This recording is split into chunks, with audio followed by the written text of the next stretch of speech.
I don't know why I do this. I really don't know. You know? Try to get rid of this habit, but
Yo, what's going on? Gabriel Carbo Gaines back at it again in this gloomy but beautiful Saturday morning. Good to have you. Good to be here, everybody. Markella in the building. Appreciate you here. Pushing through. We'll get that computer working soon, sis.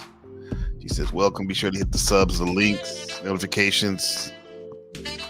Share the live out. Thank you for watching. Hit up the donations. We love that. What's up out of you? What's up, man? Yeah, man. The blues came from all the African spiritual music, and thus rock was born. What's going on in all forms of music? What's going on, Hurricane Barrel? Good to see you, brother. The real niggas in the house. Yeah, it's Saturday morning here in Taiwan, man. Shout out to Brown's boy and TML. Check him out. He about to fuck the panelverse. 9 p.m. Eastern. But we're here at 6 a.m. 6 a.m. Taiwanese time. Today's broadcast is Once Upon a Time in West San Mateo, the Demiurge and Westside Trap. Yeah, man, it's been a minute since I've seen these some of these videos with my peeps, my family, on the soil in the Bay Area, California, Northern California, San Francisco Bay, California. In particular, the peninsula, as we call it. San Mateo, West Side San Mateo. Shout out to Ramona Street. Yeah. Shout out to David Little in the building somewhere. That brother's starving to be back. Back in the Discord, which is great because Dave Little's the man. Shout out to Shadow Buddha and Shift. Ramona Quimbley. Okay, well, more than Quimbley. Ramona books. I remember those. What was her big sister's name was Beatrice. Ramona. I used to love those books. More, I think more than anything, I like the cover art. That's what got me. The cover art. Love that type of stuff. So we're gonna go nostalgic today. Shout out to everybody. My time in San Mateo was an interesting time. Late 20s, early 30s. Trying something new. I grew up in the South Bay. Shout out to the peninsula. What's love got to do with it? Yeah. My girlfriend and I at the time, we got a condo open there in Foster City. This is the real life Truman Show. I was working at the drugstore. And for those who know, right? And ended up decided to go back to college. Took a long break after my mom passed away, and took some classes at College of San Mateo up on the hill. And I met I met the gang up there. Yeah. In the astronomy class of all places. Yeah. Which was interesting because around that time I was really into the Mayan calendar and whatnot, and studying that cosmology and what's really going on, and came to some interesting conclusions and started to ask more and more questions and whatnot. Matter of fact, I didn't even know I was talking about it, but I was talking about it. This Demiurge prison planet type of thinking. The Matrix. We started with the Matrix, that the world isn't what you see, what you think it is. Got me into some interesting territory and whatnot. Who needs a heart when a heart can be broken? 2012. Yeah, was I scared? I was ready. I think when you're desperate for something new, because you don't seem to be hitting your purpose, what your true purpose is. I think definitely it's more excited. I mean, you're excited, you could be scared too.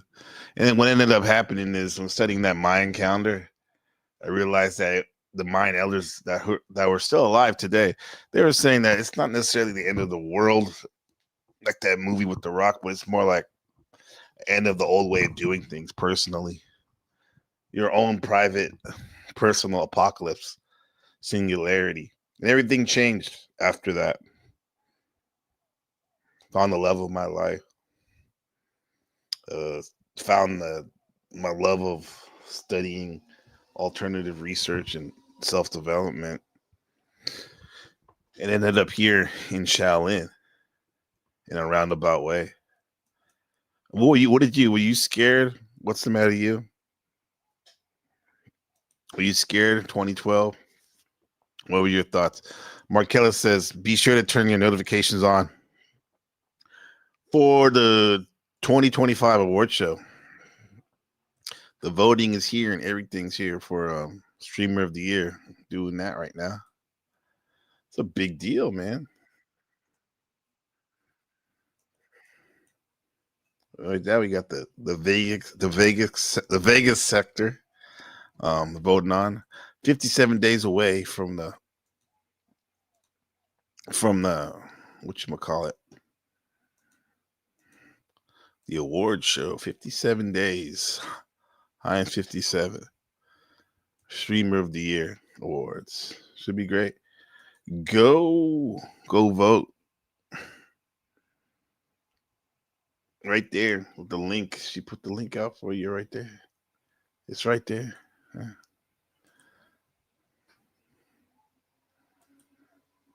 Let me hit it up.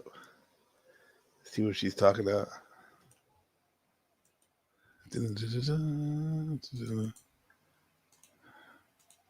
Let's see who's winning.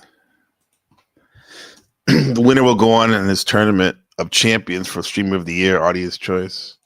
So right now we got the high stakes, the bright lights, the wilder nights. You never know what's another or what's just another live stream storyline.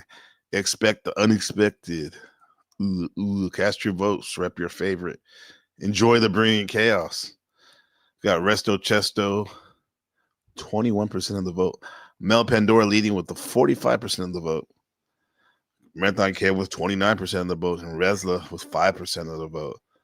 A lot of Mel supporters here. All right. Shout out to Mel Pandora. Come on. Let's get those votes up. We already have a good turnout.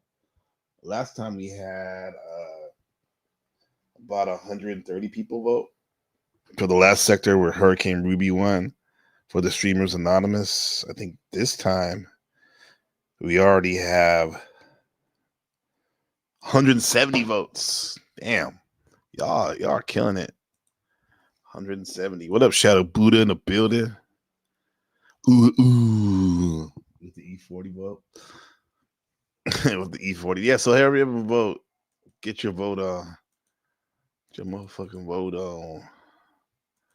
Let's see. You want to see what time it was on during the 2012? Right? What we were doing. Let's see. Here we go. Let me put this up. Y'all don't even. This is what I was asking the question. That's where we got what's really going on, where it came from. Surfing the Apocalypse. 2012. All right. Made this. Maybe. All right. My friend is worried about 2012. What's up with that? What's up with that? Is that your friend is fucking stupid? Uh-huh. City, I love the city. This is a blessed city, spirituality wise. I don't see how people. This is downtown San Francisco, Market Street, the epicenter of what's really going on right here. I see I have gifts, and I love the city. I was born and raised, and stay here till God, till Christ returns. What's next? Would you mind talking about some of your gifts? It's not to be disclosed right now. Only the Heavenly Father and the Spirit can reveal those gifts. But only the believers know that the gifts exist. You see times changing lately?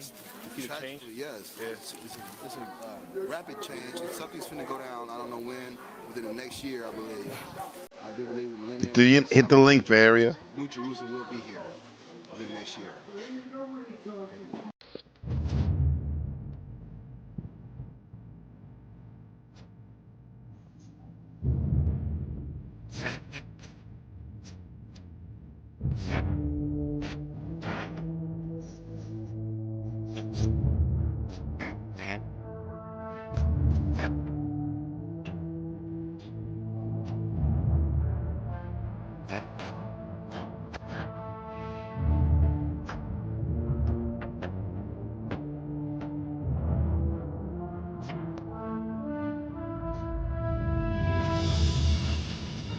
Happen is the whole. Terrence McKenna right here. I mean, he had this theory about 2012, years before it happened. that everything's gonna a conversion to a singularity. Aleister Crowley called it the unification of opposites. Everything would come together, so much so that it seemed like chaos and more and more things happening in less and less time. And it would be like a reverse implosion of the Big Bang. whole cosmos wants to change into information, or put another way, in a geometric model, all points want to become connected. The thing is achieved through connectivity. The path of complexity to its goals is through connecting things together. Well, if that's true, then you can imagine that there is an ultimate end state of that process. It's the moment when every point in the universe is connected to every other point. Being a man in these times is hard. It's hard because I think we're at the most confused state, the transition. This transition, we're really actually seeing ourselves die. The old way, our old ways are not even, they're becoming useless. You pick them up and it's like, what do you do with it? You can't do, no one's to blame but yourself. No one, and that's what I'm going through right now. Where I'm not having self-pity, but like the things that I am going through is because it's me, not no other people. It's me. I'm evolving. I'm really evolving from even from my body, from my mind, everything. My spirit. What do you think about the apocalypse in 2012 and all that end times talk? I'm ready for whatever universe wants to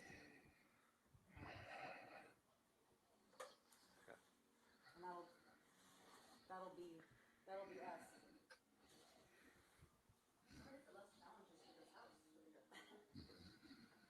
I'm definitely ready for ease and freedom and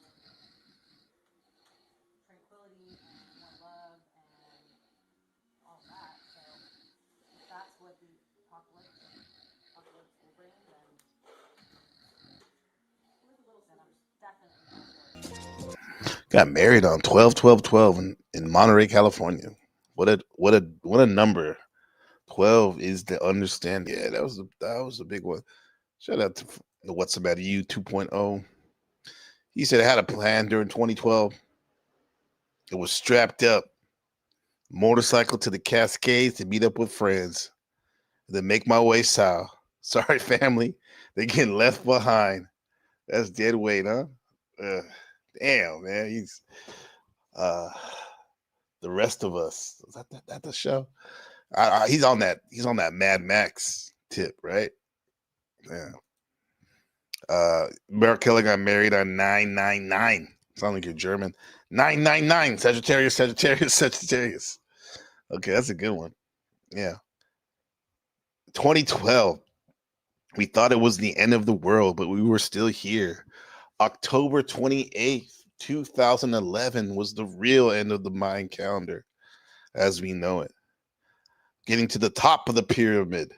But once you get to the top of the pyramid, you see that there's other pyramids to climb, other opportunities. And you got to climb your way down on the other side to get to them once you're up. Each step is on the pyramid is a level of consciousness and awareness. What up, Browns boy? Each step. Apparently, something happened in 2012. He went off the timeline. And these Mandela effects came into effect. Bearstein Bears. It does seem like there's something off right now, personally, as well as collectively. The shit has hit the fan, boys and girls. What is really going on? Brown's boy and I had a great talk yesterday. It was awesome. It was nice to get some clarity to what's really going on. And I got my boy in the back from the soil.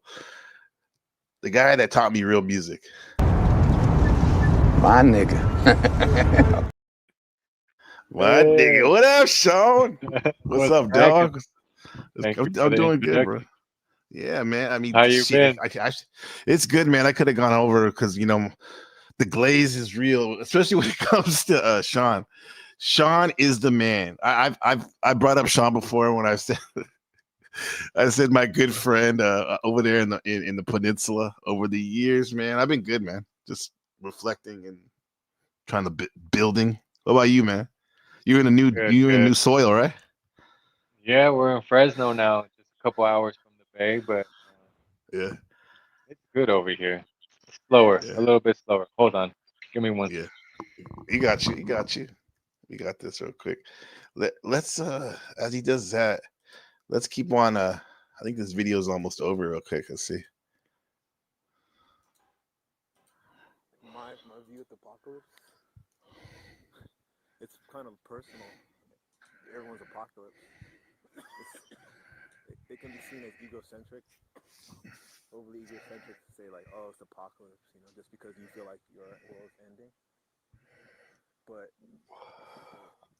changing consciousness, evolution and consciousness. Yeah, I mean, it could be the apocalypse for humans, but you don't even know if your entity that's inside the body that you live in is going to move past the apocalypse, and we could just watch all of our human bodies die and then move on somewhere else, and you wouldn't even fucking know. That's right. That's right. Because your awareness is still there. Think. I don't know what I think about 2012. Yeah. 2012. Yeah, I don't believe it at all. Mm-hmm. Fucking lies. Nice. Just look at what happened to Judgment Day. That shit didn't happen. You think 2012 is gonna happen? I don't know. I thought. Yeah, man. That was every fucking every other month. There's like the end of the world. The comet is coming. There's gonna be a war, domestic civil war. The fucking toilet papers run out. Like all kinds of stuff going on. I think this one was crazy. I think he's talking about the rapture. That's what that what was going on as well. Yeah, Sean, we're going over this little segment. I probably showed you clips of this video like a million times. I'm like, hey, you want to see my video? Remember? I used to be like, want to see my video? I think so. My bad, my bad. I wasn't That's really. okay. Go Nah, ahead. you're good. You're good. That was what because my friend in the chat was asking what's the matter. He was asking about 2012. Were you scared? I'm like, nah, I'm more like excited about what's gonna happen. Because Yeah. at the It's time funny I was though. like, what'd If you I feel? look back at it, I probably feel a little bit disappointed because at that time I had some real cash, and I was like, I'm gonna spend all this shit, But I mean, I mean, I wish I knew back then. I should have just kept on investing. wouldn't you say then is like maybe you were like me, like my awakening was starting to start around that time. I swear Like I as had a dream. I swear I had a dream because all of the reading that we were doing, all of the uh-huh, research we were doing, how we uh-huh. were going to get pushed into another dimension. And I swear I Yeah, had a dream.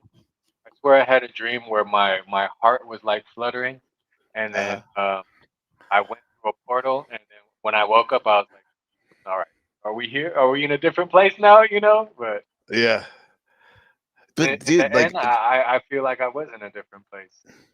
Um, it happened. It truly happened, and I would say, yeah. I yeah, mean, not in the way we expected, probably, but it happened because your heart was fluttering, man.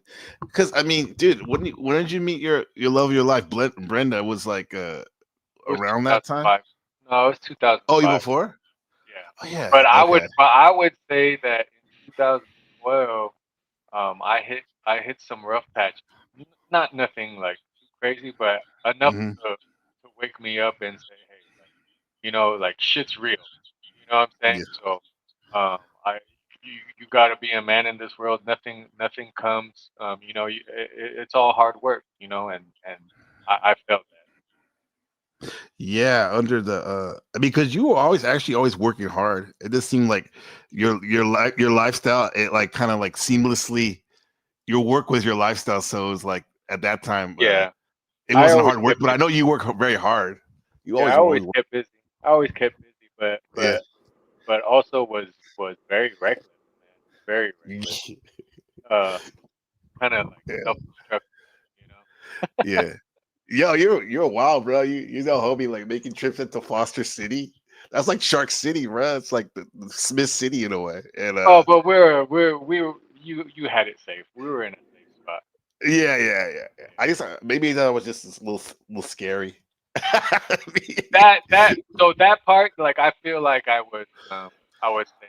I'm just saying more descriptive as if like when I was drinking, and smoking like Hmm. crazy, and fucking testing everybody and shit. So Yeah, it's like we were living like a real life GTA shit, huh?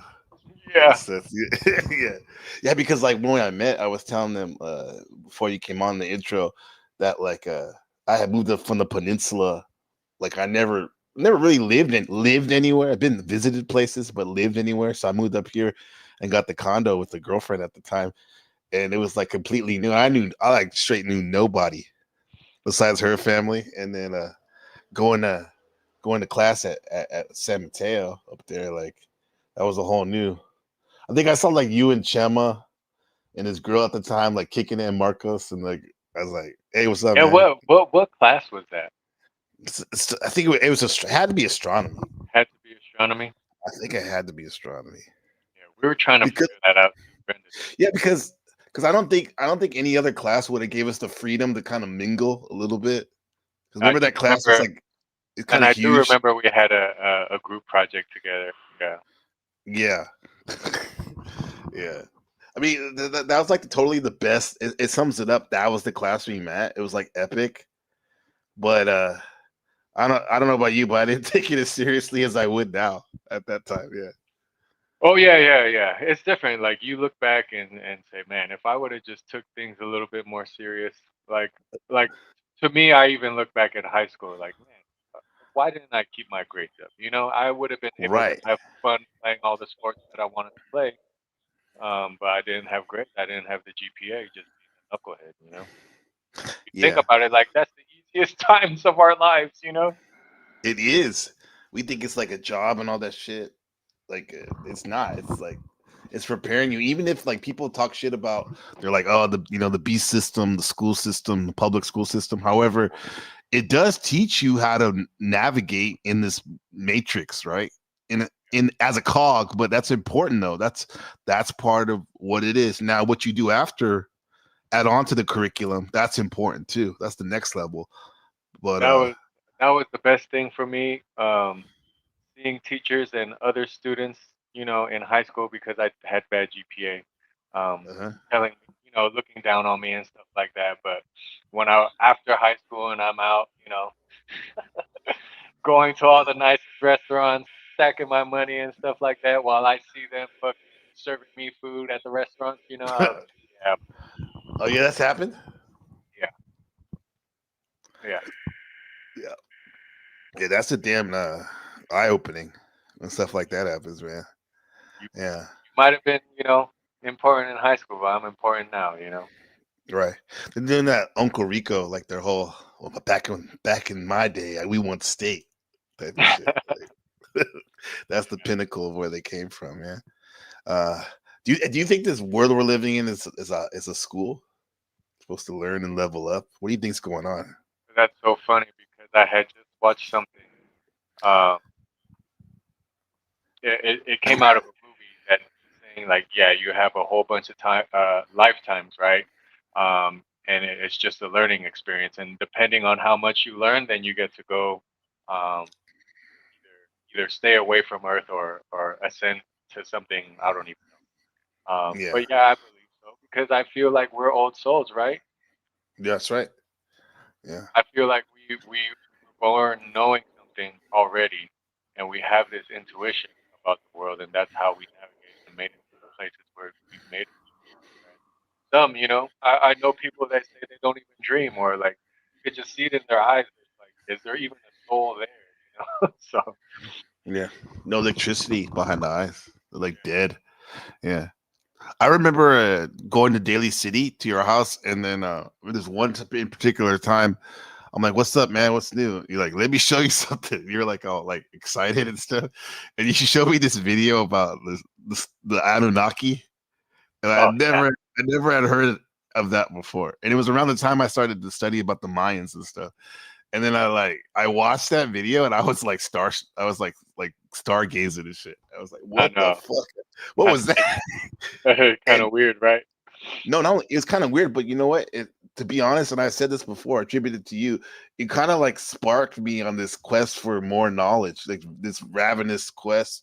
That video. Now I don't I know if would that I really would say happened or not, but that did it for me. I would say the same thing because then it just opens up other avenues. I haven't been like too into all of that stuff, but yeah, Uh-huh. like you said, it was like the gateway. It's a gateway, yeah. Because like it's kind of strange how we're told about like Adam and Eve, that story and whatnot, but then this was more like an alien predator type stuff that we're used to, type of story, science fiction.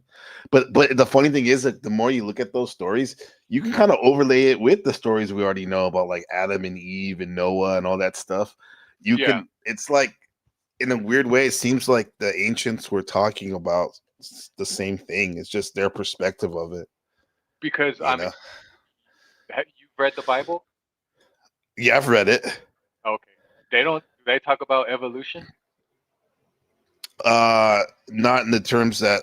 Oh yeah, the form of like Adam was from the earth, and God blew in His breath, divine Okay. breath into No, them, and I'm just saying because the story of the Anunnaki or us just being created, uh not necessarily coming from oh they evolution from monkeys. they Like live at that part. They leave out that part in the Bible. that makes more sense to me, you know? Yeah, yeah. And then I hear other stories about like Yakub and how the races were quote unquote created and stuff. And it's like the same thing. Instead of aliens, it's people. Hmm. Like using like genetics and test tube baby stuff. Yeah. Yeah. Shit that Look we're at doing this. now. Shit that we're Right. doing now. Yeah. Trying to be godlike. Bronze Boy says Earth, education, avatar, reality training, habitat, Earth. That's dope. Educational, avatar, reality training. Yeah. Yeah, Habitat. that's what I mean.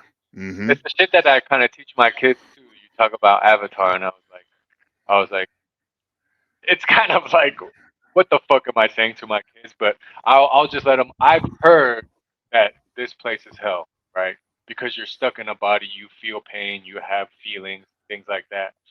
But when you leave your body, when you dream or after death, like you're a free spirit, you know. Right. Um, You open but it up. yeah, but that kind of just goes to show like what he's saying is that Earth is the place where we're training our souls, we're gaining experiences.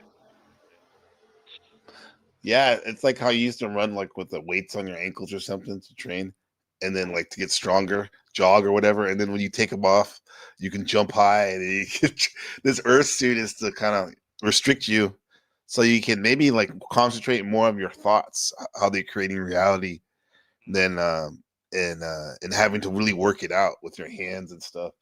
So I that think when it's you, a test too.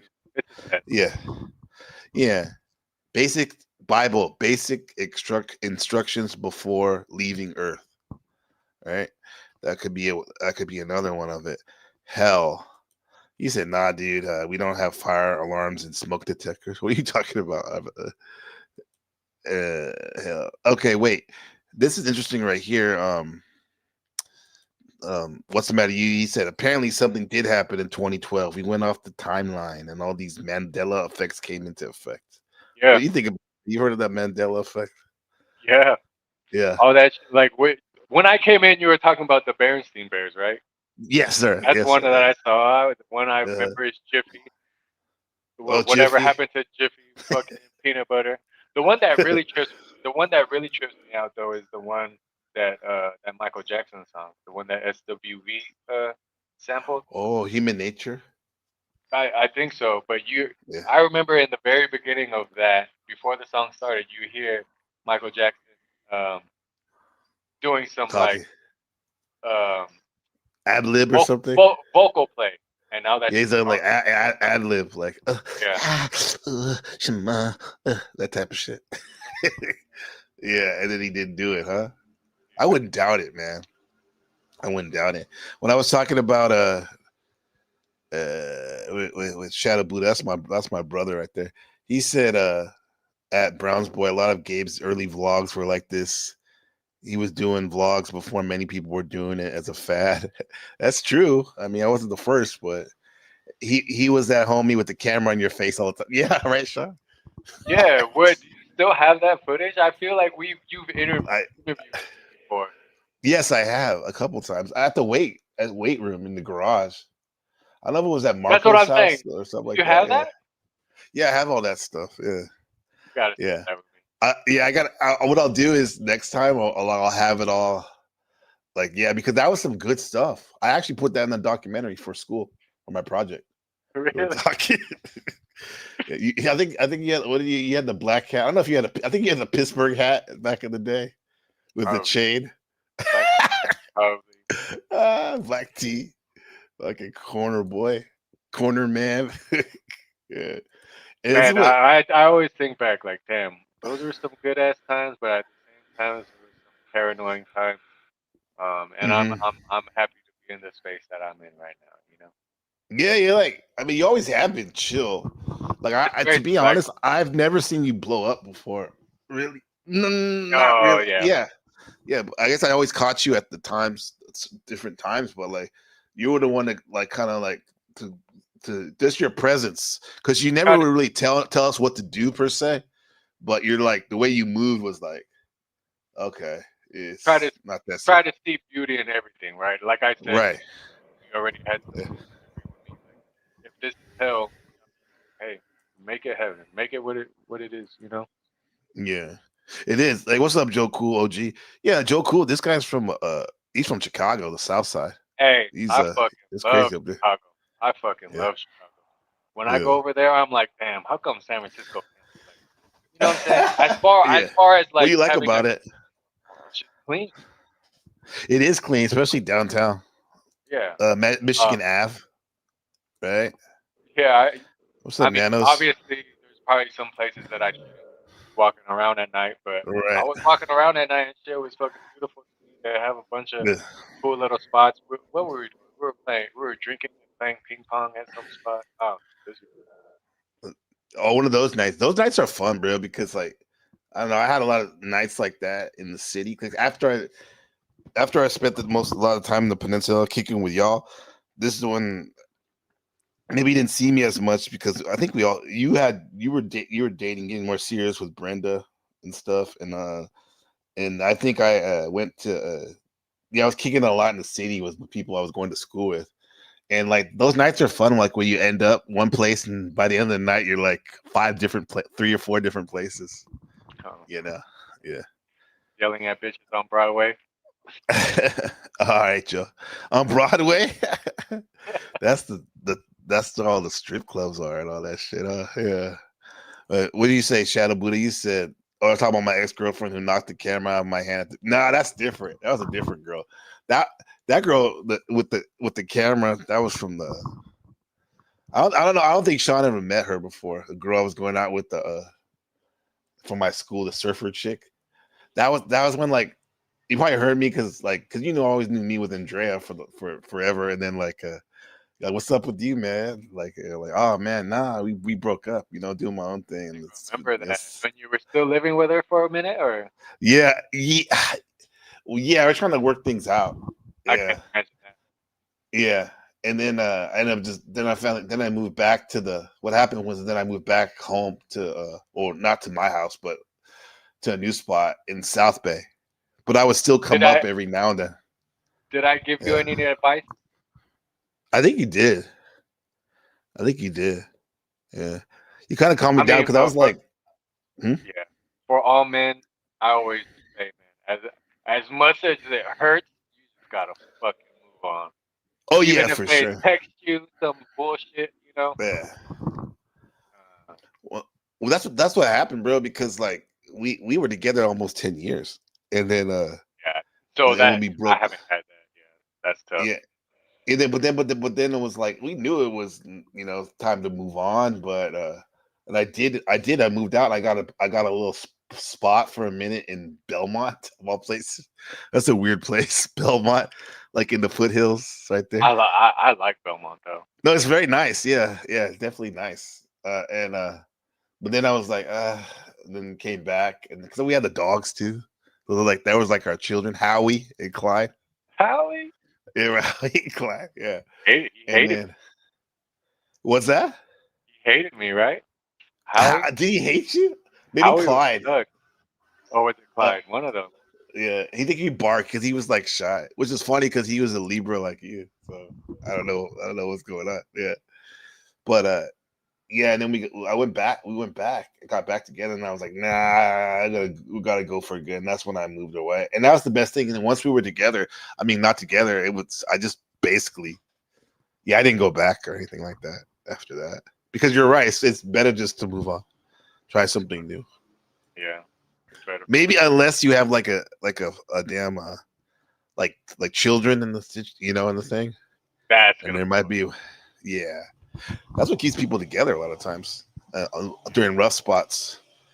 But if you're not working on yourself, it can also make it worse for them if you're together. Brown Boy said a friend of mine did calligraphy for Latoya May Jackson. I asked her if she thought Michael did the gross stuff. She said no. I What? completely agree. I completely agree. And the people that did that gross stuff is probably the people that managed him. Like You think so? Sony and all those motherfucking snakes, all those people in the industry. You hear it now, right? Like even with the Puff Daddy shit. All those like Puff Daddy's a little pun, all those motherfuckers above him, Yeah. those are the motherfuckers that are nasty. But they'll put it on you. If if they want to take Yeah. you out, they'll put it on you. What Yeah, they I will. heard is the reason What's up, why Massey in the back? the reason why they did that to Michael was because he was smart. He was getting smart. He knew he wasn't getting Yeah. paid off his publishing. His contract was about to expire, and he was going to start making his own money, and they didn't want to allow that.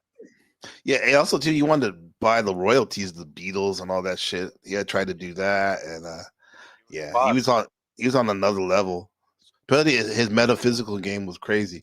We gotta bring someone up. We gotta bring on the brother. Hold on. I mean, when it comes to business and anything that's successful, a friend of mine the other day told me, he said, I don't know what it was, but someone was around and said, yeah, because money can't buy happiness.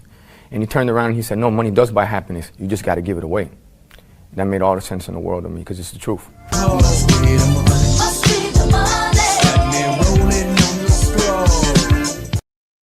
Must be the money. Eating the K in the building. Oh shit! I thought I had him up here. Where you at? Where is he at? Where's he at?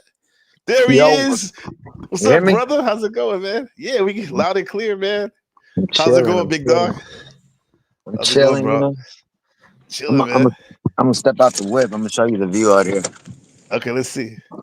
Where's your camera at, Must be the money. What's that? Where's your camera at? Oh, it's off, man. It's off when I do these streams. Yeah. Yeah. It's here, but it's off. Yeah. Look at that. Where's that? Damn, look at that. What the fuck? I had to bring you out of here. You know what I mean? That's beautiful. That's beautiful, man. They always got that. There you go. That looked like an avatar shot. A profile pic. He in the peace sign. Doing up the deuces. Yeah. That's a nice backdrop, man. Yeah, that's beautiful. Yeah. What is in that that water, the unknown? The water represents that water? Oh, you don't want to know. You don't want to know what's in it. That's a petri dish right there, bro. You'll fucking grow new limbs coming out of that motherfucker for sure. Yeah. We're watching right now Attack of the Titans. Me and my son and I, my wife, my son likes that. Like, yeah, that's some weird shit. Like the weird stuff. Hey, so that petri dish, huh, man? So, bro, it's kind of like what us if we're talking about evolution, kind of came from the muck in the soil, the muck and the gunk, to evolve into these creatures we are now. But personally, in our lives, we've been through shit to make us, the beautiful creatures we are today. I would say too. Yeah, we have all definitely evolved, bro. Yeah, not all of us. Eating the cake. What do you think? What's going on right now, man? Like with this world, and how it relates to us personally and stuff. What are you seeing? I'm seeing a lot of chaos, bro. Yeah. A lot of chaos. A lot of people not. They don't seem happy, bro. Nah, You know what I mean? they don't. They Like don't. me and Sean were having this conversation. Like for the situation I'm in right now, bro. Like I'm thankful every day I wake up, man. Yeah. You know what I mean? Yeah. Yeah. And I see people that got way more than what I got, and they're not happy, bro. Mm-hmm. They're not where they're supposed to be Yeah. inside. Yeah. Do you think it's because they're focusing on what they think they don't have rather than what's all around them, the abundance? Absolutely. Yeah, Yeah. that's a big part of it. Yeah. Like I'm thankful for what I do got, and I know where I've lacked. You get what I mean? So that Uh-huh. makes me appreciate more what I do have right now. Uh-huh. And that's how I choose to look at life when I wake up. I can't look at what I don't got, bro, because then I'll be on the same bus as them. Right. Right. Right. Do you think though, like we need to get don't be so comfortable too though? It's like one, be happy. I see it as like be happy as with what we have, but if you're trying to build something, you gotta keep striving for I better and think better. I think we're at that crossroad in a grand scheme where Uh-huh. like you found your niche, bro. Like you took the risk back then when it Yeah. wasn't a sure thing, when the shit was scary, like you didn't know it work out, bro. Like Mhm. I reflect on that, and I salute you for the move you made, bro. Because I mean, look where you're at now, and look at the peace you have, and look what you've created, and look at the people you've helped. You know what I mean? Look at the stories you've shared. Like I don't think a lot of that would have been as impactful had you stayed where you were at. Nah, I don't think so either, man. And thank you for saying that. It means a lot coming from you, bro. Because I respect all of you guys, but however, like there's a hierarchy. You're definitely the big dog, definitely in this thing. Because you help so many people. Like we're not no talking about no internet shit. We're talking about like real life, feeding people with knowledge and physically with food, for example, and just tell them, helping them through shit, bro. So Yeah. yeah, Thank you for saying that, man. no, You, I really mean it, bro. Like I think about it a lot. You know what I mean? I think about like the talk shoes we used to do. Like uh-huh. had we continued on that path, like because we were at the tip of the spear back then, bro. Like Right. we were literally setting the groundwork for what came afterwards. You know what I mean? No, absolutely. So it was pretty dope, man. And it Yeah. I felt the void afterwards. Like I felt it. Oh man. Oh, big time, bro. Even me, like when I was still making content and stuff like that, I felt like here's the metaphor. It's you and Sean and Chema and Marcos not being around like you guys used to be, respectfully. Around me anyway, was like freshman year I played football in my high school, bro, and we had like an all-star team. It was so much fun. And then like all my core 3 or 4 friends were ready to take over the next year, and summer came and I had gone to LA or Disneyland or something. And then when I came back to summer practice, I was the only one on the team out of the 3 or 4 friends. And I Yeah. was like, what the fuck am I supposed to do now? like like I love to play sports football, but I was the real reason I was here is for the homies, the camaraderie, Yeah. and then and I'm like, fuck man, I want to quit. And I almost did, but I'm like, fuck it, let's see what I can do. And I ended up having a good year and all that, but it wasn't the same still, man. it was Yeah. it was it was different. Yeah. I Yeah, feel it. man. So why did you guys have been talking about doing lives and podcasts and stuff? How'd that come about? Edie Decay and Sean. Uh, I mean, on my end, just it never left. You know what I mean? It's always Hmm. it's always been there, itching and shit. Yeah, You get what I yeah, mean? Yeah, I mean, right. we know so many people. We live kind of some like unique lives, right? Um, I homeschool my kids. We have home births, you know. So even opening up to those type of avenues there, like if women that Oh are yeah, you guys are first first having babies, they have questions about home births and homeschooling. Like I wanted to start a podcast with my wife, you know, and just conversate with people and reach out to people that are living unique lifestyles other than the ones that that are standard, you know. right. I, Yeah, because I, that's I, right. I got a quick question for you, Sean.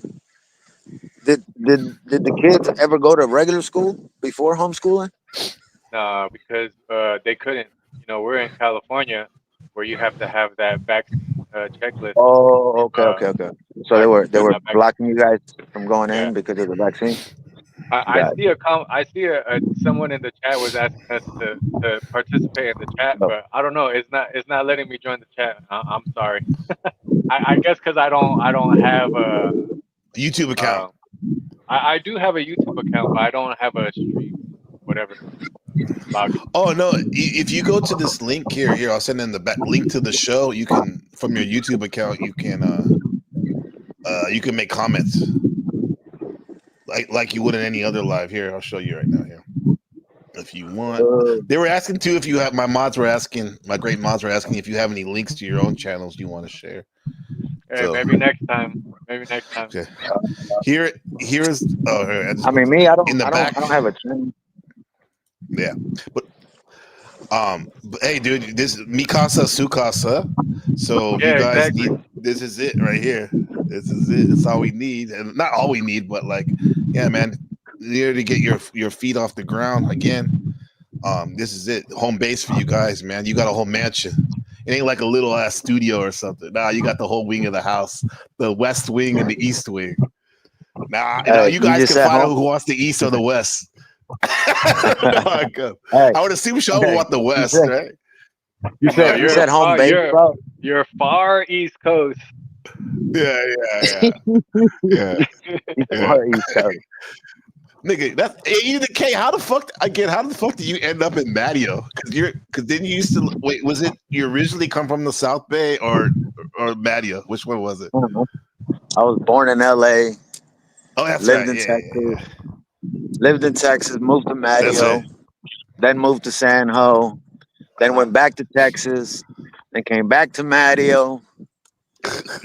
Then fucking Palo Alto, San Ho, fucking Uh-huh. all up and down.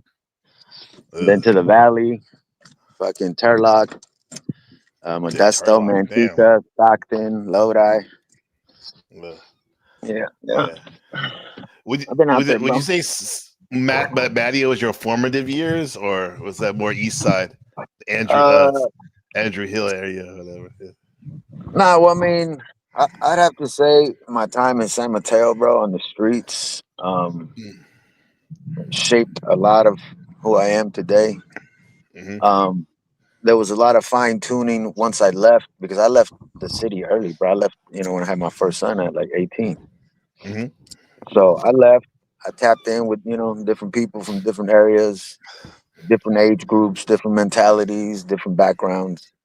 And I'm like a sponge, bro. I just absorbed the game. You know what I Yeah. mean? I kept what I saw as some solid shit, some beneficial shit.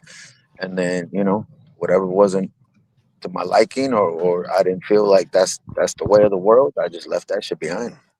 Yeah. When there's no father to your style, you Yeah, I'm like you you have ODB. to go around, Yeah. and Yeah. you have a lot Yeah, of father figures in your life. I'm That's true. created Good of point, bits Sean. and pieces, bro. You know what I mean? Yeah. Integrate everything, huh? Honestly, like I've told people this in the past, like my father figures, bro, like the niggas in my head and the voices in my head, that was like Pac, E40, $1 Million Oh yeah. Spot. Yeah, that's it, man. I always remember that when you said because you have an ear from music like most of us. So it was interesting that you kind of like I was surprised but not surprised when I was like, who was your influence and stuff? And mine was like Pac, like E40, like he was like talking to me, man. like Yeah, along the way and stuff. Like yeah, E40 yeah, was like my big brother, bro. Like I learned right. a lot of the game from him. Mm-hmm. You know what I mean? And then like, from the streets, my cousin Slime, Mm-hmm. fucking yeah, he was one of them niggas, bro. Like Yeah. in his heyday, he was that guy for Mm, sure. yeah. Damn. Was he in Mateo or Yeah, yeah, South yeah. Bay? Yeah, no, San Mateo, Mateo. yeah, Yeah. That's yeah, when we was really on the block, bro. Like yeah. dodging bullets and shit like that. Damn, bro. Because when you think San Mateo is it's such an interesting place because it's like it's a beautiful place, especially by the I call it the drugstore Piazzas, where I used to Hmm. work. And it's just a beautiful like place around there, like that the home of Tom Brady, like all nice. And then when you go to the east side, it's nice and stuff. It's just like a little older, but there's a lot of shit going on. And then when I met Sean and Chema and them, and this is right before I met you, EDK, like the west side, I was like, holy shit, man, there's stuff going on here. Ellsworth and all that, like Yeah, Tilton is up the street, Tilton. Like tilting. Yeah. it's an interesting place, the King Center. Like it was like, God damn, bro. It's like they be wild out here, bro. And But then you go up the uh hill, and then you're in Hillsboro, right? Where fucking right. multi-billionaires are. So what the thing with like me and Chema was in high school, we were like that bridge between the gaps, from the Yeah. hood, to the fucking rich kids, So Yeah. um, it was some beautiful Well, no, I mean, uh, that I think that dynamic has always been the thing, bro. Because that's how I met my son's mother. She was from Hillsboro. You know what I mean? Oh shit, she was from there? I didn't Yeah, even know bro. that. Yeah, What the fuck? Yeah. they had and bread. that, I think I remember you saying that now that I mention it. Yeah. And that's Yeah. the thing with San Mateo too. It's so close knit. It was like me and him were talking about this not too long ago when Bandala passed. I remember we were just stomping the hood, and we went block to block, and every block we passed, motherfuckers from the hood would follow us. So Hmm. there was no hating. There was never really no hating. It was all family. Like, Hmm. but you go a city down or two, then we got some beef. Like.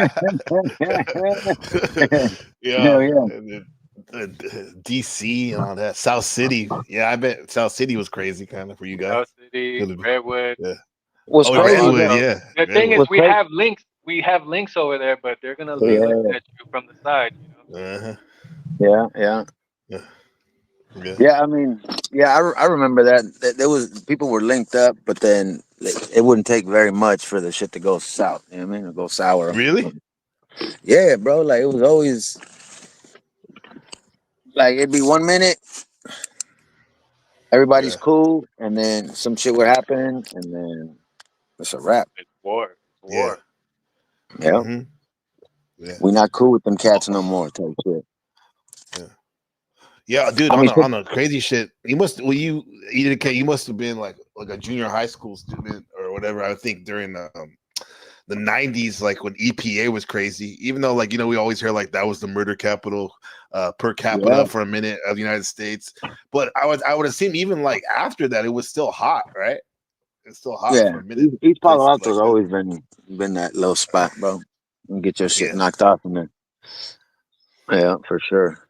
Which is wild because they had the damn Four Seasons and IKEA right there, Yeah. Yeah. right there. Yeah. No, that place has always been a Different. trip, bro. 'Cause I remember literally walking down the street one time and looking to my left and seeing the hood, and then looking to my right and just seeing the affluence. Hmm. And it's just like literally, bro, like literally, like look left, it's straight gutter. Look right, it's straight Yeah, I shiny. think it's You like know what I mean? a metaphysical thing in the sense that like Stanford, right?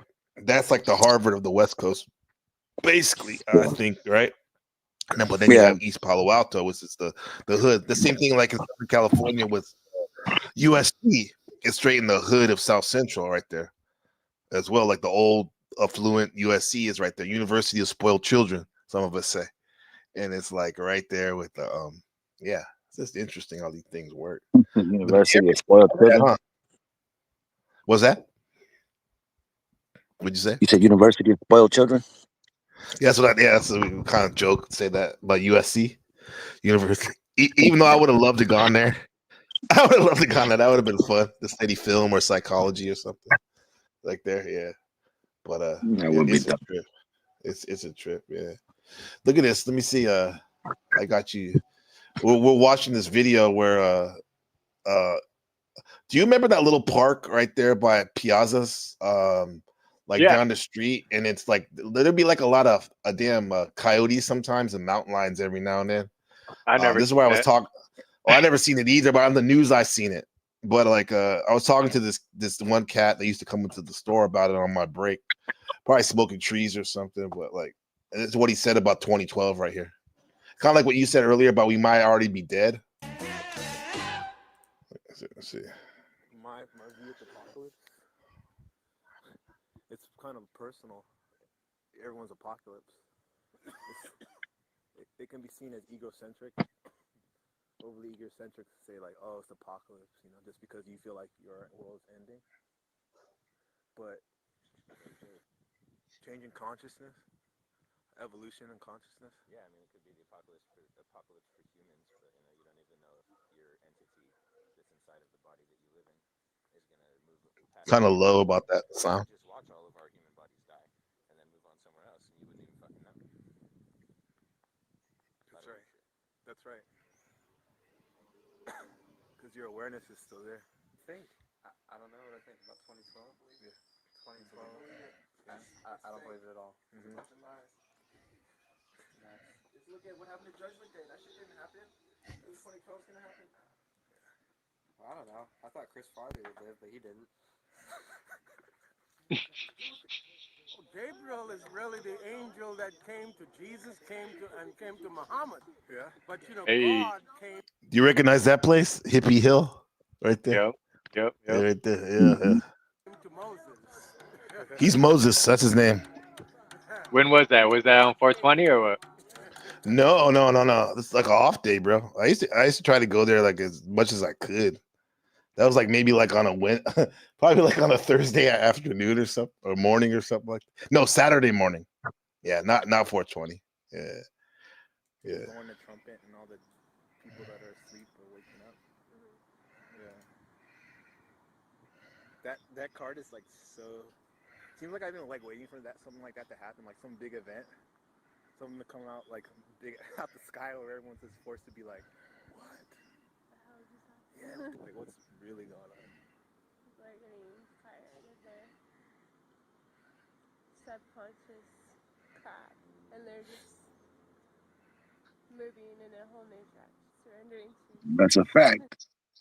Surrendering to exhaustion. Shout out to Steffi from Oklahoma, came to visit. Yeah, man. Like goddamn. Yeah, surrendering to exhaustion. That's what he said. It's like, yeah. Old ways weren't working. Time to move on, huh? So, yeah. For some people stay stuck in their ways, and that's why we're lapping them right now. Right. Yeah, like Nipsey, huh? The marathon continues. Do you yeah, but that's her trip. I used to get frustrated and maybe even mad about like, man, these sheep are everywhere and stuff like that. But it's like, hey man, well that's their trip this time on Earth, maybe. Right? Yeah. You know? Can't push it. Yeah. You can't push it, but I came to terms with that, bro. Yeah. You can't. Everybody got.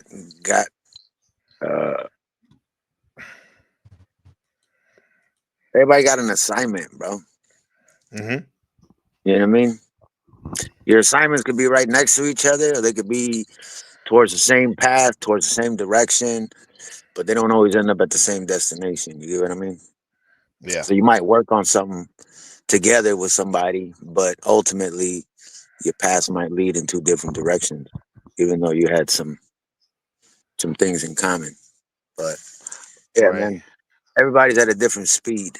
You know what I mean? At a different level in the game. You just got to find your tribe, man. Yes, sir. what I ultimately realized, you can't. The tribe is already there, bro. Like you could try to create one from scratch, but that's when a lot of shit goes sideways. I think, in my opinion, because people are already on your level. They're already on your same gear. You just got to bump into them. You know what I mean? Yes, sir. Yes. All the heroes' journeys like that, right? The movies and the books we read, where like they're on. You're already on the heroes already. You're on your journey already, and as you keep going down the path, like this person shows up when you least expect it, and then this person shows up. Yeah, yeah, Yeah.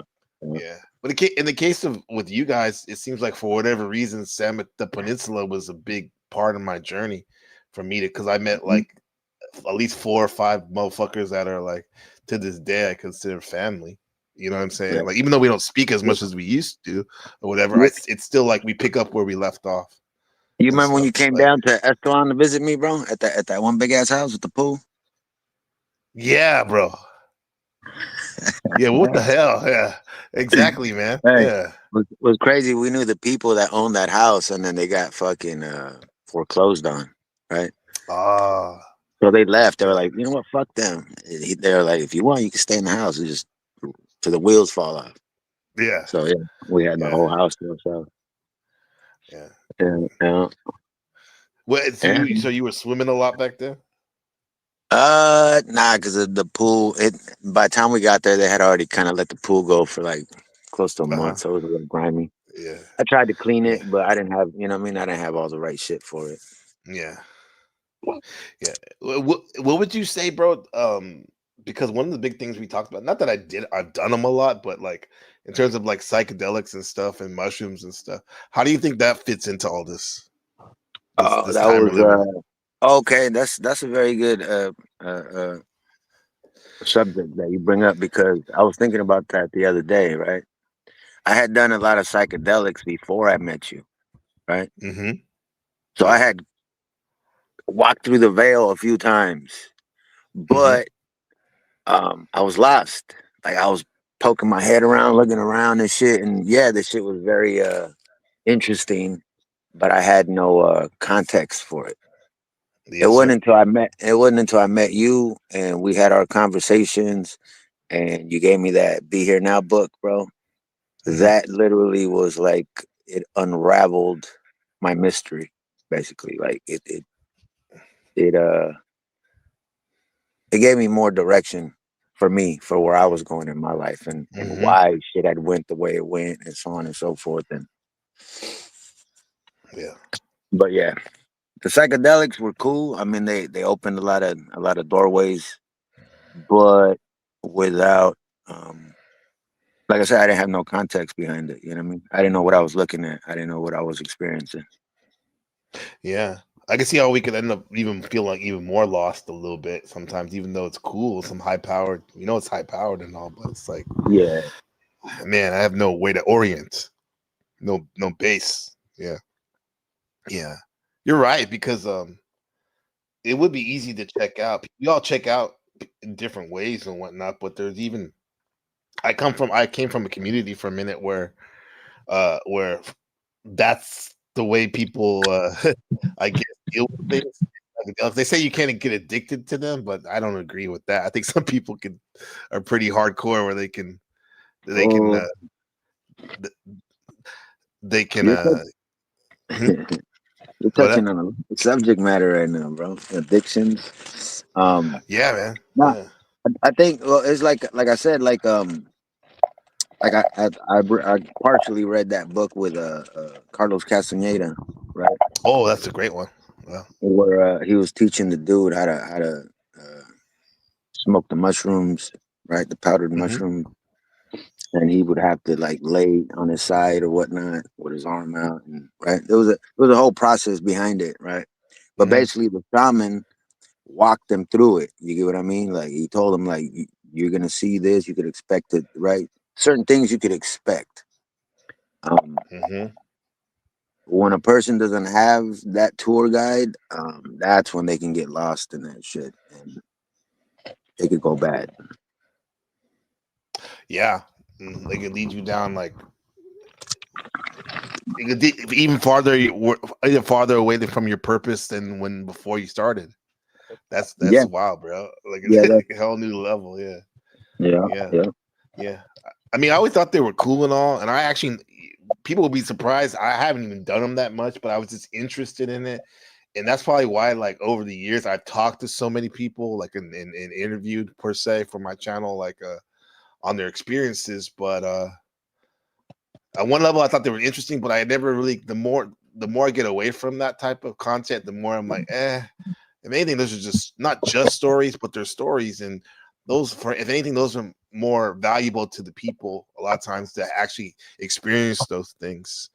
And me being sober, because I can't believe I'm saying this, but I haven't even smoked weed like in like fucking like 6 or 7 years, and uh and like it actually, I'm at um more successful on paper than I ever was.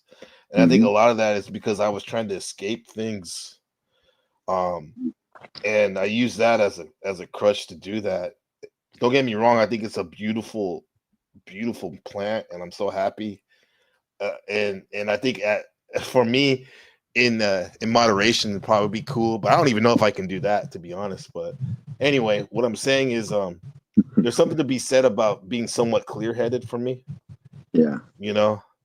And I think the reason why we're here is to kind of be clear-headed in a sense, because if not, we'd probably be tripping out 24/7, right? But I don't think that's sustainable. No, Yeah, I don't think it's sustainable, but yeah. I think it's like I think psychedelics are necessary to a certain extent.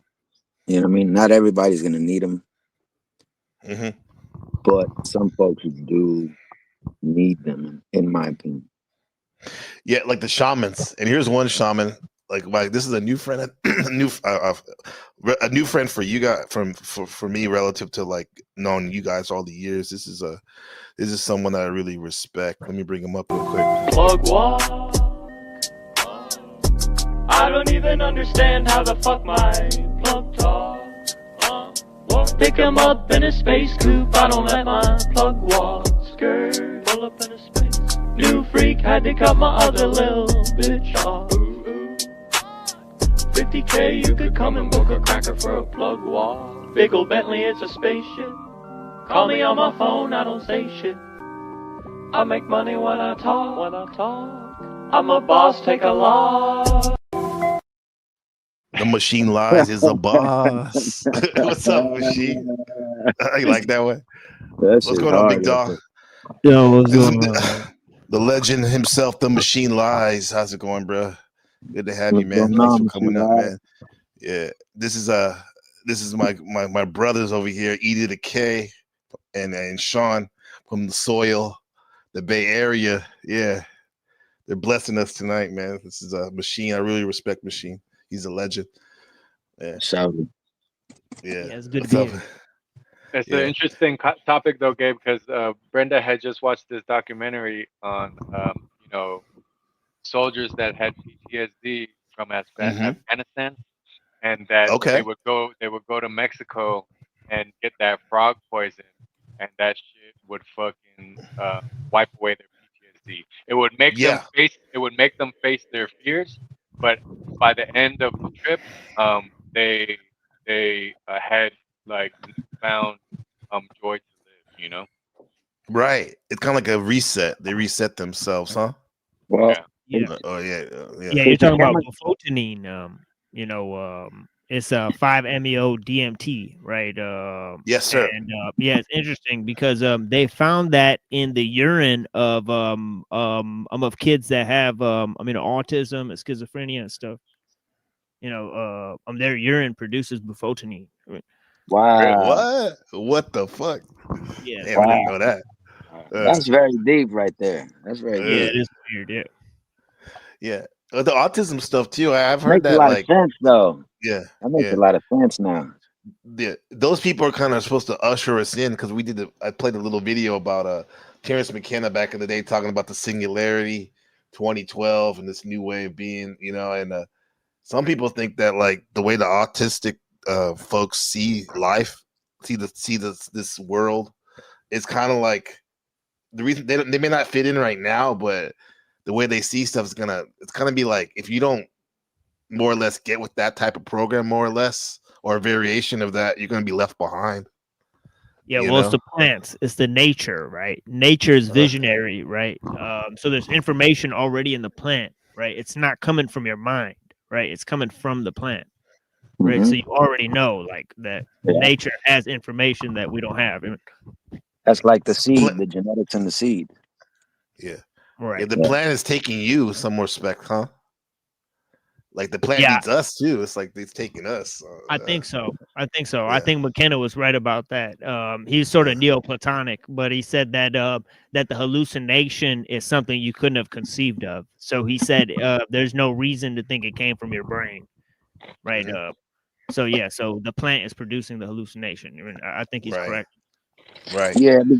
I mean, that makes sense in the sense like when you take different strains of mushrooms, you're gonna have different trips. They're gonna take you to different doorways, I guess.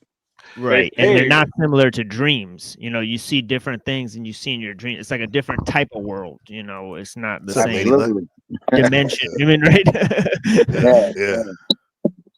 Yeah, but I mean, go ahead. You do kind of get the border on the edge of lunacy. You know what I mean? Like you're almost right at that borderline, but you get to come back from it. Yeah. Yeah. Some of that damn fucking weed is psychedelic though too, bro. The weed now? Yeah, eat a The lot. weed, man. Yeah, if you eat a lot of weed, it's psychedelic. It's very psychedelic. I got constipated doing blackberry. that shit. What's that? What'd you say? I got constipated doing that shit. You got constipated? I was just eating nuts. Oh, that's it. Yeah. Oh, you were straight not eating edible. You were straight eating nuts. Nah, You didn't say no nuts. cookie, no butter. Eating nuts. Yeah, that shit. It Crap. was cool. It was cool, like good body high and shit. But yeah, it's better to make a tea out of it, bro. You know what I mean? Right. Hey, Sean, what was the most powerful strand that you remember? Strand or whatever. There's so many. There's so many. I mean, I always bring this up though. There was this one that I really liked, and I wouldn't even say it's the most powerful, but it was just the best smelling. Good for you. It was called Blackberry. Never seen it again. Oh yeah. But it was just so fluffy, like a 10-sec looked like an 8. You know what I'm saying? And it was so tasty, and it did the job. But potent, I don't know, man. There's so many. It's still coming out too. Like it's still coming out. All those Cookie Cross, all that shit. One that I really liked was cherry pie. You don't really see cherry pie anymore, you know. But Granddad started the very first like heavy GDP. You're not getting out of your couch. Romulan. Romulan, Blue Dot. So those are the ones. Those are the ones though that'll get your heart beating though. like the Kush, you know, like. Oh, the Kush, the OG Kush. The OG, yeah. I used to have both. I'm gonna have the Kush and I'm gonna have the Granddad. You know, you got your day, you got your Dayquil and your NyQuil. You know, there was time I used to open up the patio on the third floor over there on Beach Park Boulevard in Foster City after we had a session, and I'd be like reading. Can I read that Krishna book you gave me that you got from the rave that you blessed me with? I'll be reading that on the Godhead, the personality of God. And I'd be looking at the tree, and then I thought I was moving the tree, you know, with my mind. Yeah, man, it got me in the zone over there, bro. That. See, I think how do you know you weren't connecting with the tree though? I think I was though. To this day, I believe I was. Like you're saying, like I think I was moving it, but how do you know you really weren't moving it though? Well, shit was moving me or something. Hey, I randomly hug trees, bro.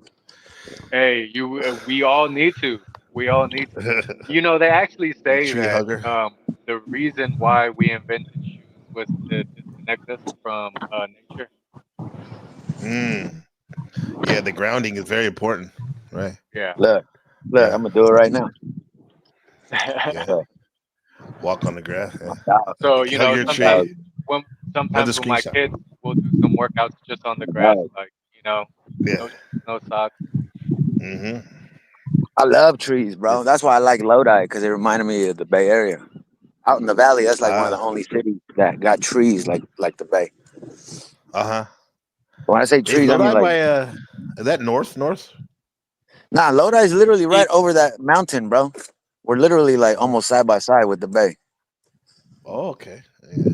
So like Yeah. Manteca was a little bit down 99, and Manteca used to be hot as hell. Like Oh yeah. the Yeah. air would be hot. Like on a hot day, you like Uh-huh. you're in Lodi, the sun would be hot, but wind it was nice. It was nice, yeah. Machine, the TML machine, the machine lies. He deals with something that most of us from the Bay never dealt with: snow. How is that when you're high? Machine, is that an experience? The Yeah, snow. it's not good. It's not good if you're driving around. I mean, Okay. Well, so yeah, yeah. it could be a terror. I mean, but You remember Mr. Moya's story, right? yeah, and also if you smoke weed outside, you don't really get high until you go inside. So there's something about the blood pressure. Really? Yeah, like Oh you yeah, just that's don't. true, huh? Yeah, if you like smoke weed in the cold, I don't know. There's something about Uh-huh. it like you don't get high. Like maybe it's just me. Like maybe I'm more. You mean? No, I think you're right, bro. But yeah, Yeah. it's weird. Yeah. Yeah, you gotta like go inside and sit down Interesting, and then bro. let yourself warm up, and then you'll get stoned really fast. It'll creep in. The those creepers are the not the worst, but if you're like a little scared, it's the worst. But if you're if you're ready, in a way, it's the best. Though, yeah, the creeper, man, Yeah. it hits you. What happened with Mr. Moye? The creeper, that's like acid though, man. Oh yeah. Wait, hold that thought real quick. What were you saying, Sean, about Mr. Moya? No, what your boy was saying about doing that shit and driving. I remember Mr. Moya had a experience where he said he did peyote and he started driving, and it Ooh. started snowing. Holy He said shit! he said he thought the sky was falling on him. He had to pull over, Yeah. Oh man. Yo. Hey, Mr. I went to Moye. Peninsula High School. Wow. Y'all remember Peninsula High School? Yeah. That's why everyone in the Up in the city, I hill? imagine, went there, right? If there wasn't, if they weren't, if they transferred there, right? Yeah. Yeah, if you had bad grades or you got in trouble, you were going to Yeah. Peninsula, basically. Mm-hmm. But there was a teacher there named George, an art teacher. He told us a story about Oh somebody yeah, I threw remember this shit. acid in his coffee thermos. Yeah. It was you, right? And he was sipping it. Yeah, he was sipping his coffee and ended up getting fucking right out in class and then started tripping on the students. And it was a big old deal. They had to call the cops on him and shit. Oh, damn. But yeah, they found out somebody was like, George. Holy crap! Yeah. Yeah, George. He was Yeah. cool. He was hella cool though. What did they? What did the students say? How he was acting? Some of the stuff he was doing. Wait, what happened? Well, what was he doing? What were some of the things he was doing that the students were saying? How was he tripping out? Oh, he Did was just tripping balls, bro. Like, Yeah. just you know what I mean. Probably getting touchy feely with people. Just saying some random off the wall shit. But yeah, he had a whole Holy shit. thermos, and he started downing, you know what I mean, his coffee. And at midday, he was on a sick one. That's wild, bro. Yeah. Somebody did that to my Rockstar before, but it wasn't acid. It was Breaking Bad. Oh damn! On rock. On top of a rock star? Holy Yeah, on top of a Rockstar. Yeah, at work. Yeah. Hey, I had somebody do that to my Coke, to my soda. And your Coke, your soda. Yeah, did you feel it? A female I was talking to. Hell yeah. That shit. That shit had me tripping, bro. And that's what I mean. Yeah. Like I didn't know I had done that. I just drank my drink, Oh, and then later right. she told me, she's like, "Did you feel that?" And I'm like, "Yeah, I felt it. What was that?" And she told me, I was like, "Don't ever do that shit again. You're fucked up." Oh shit. That is, yeah. At least she told you, kind of. Yeah. That's No, an I out knew the guy was apology doing right it. there. Yeah.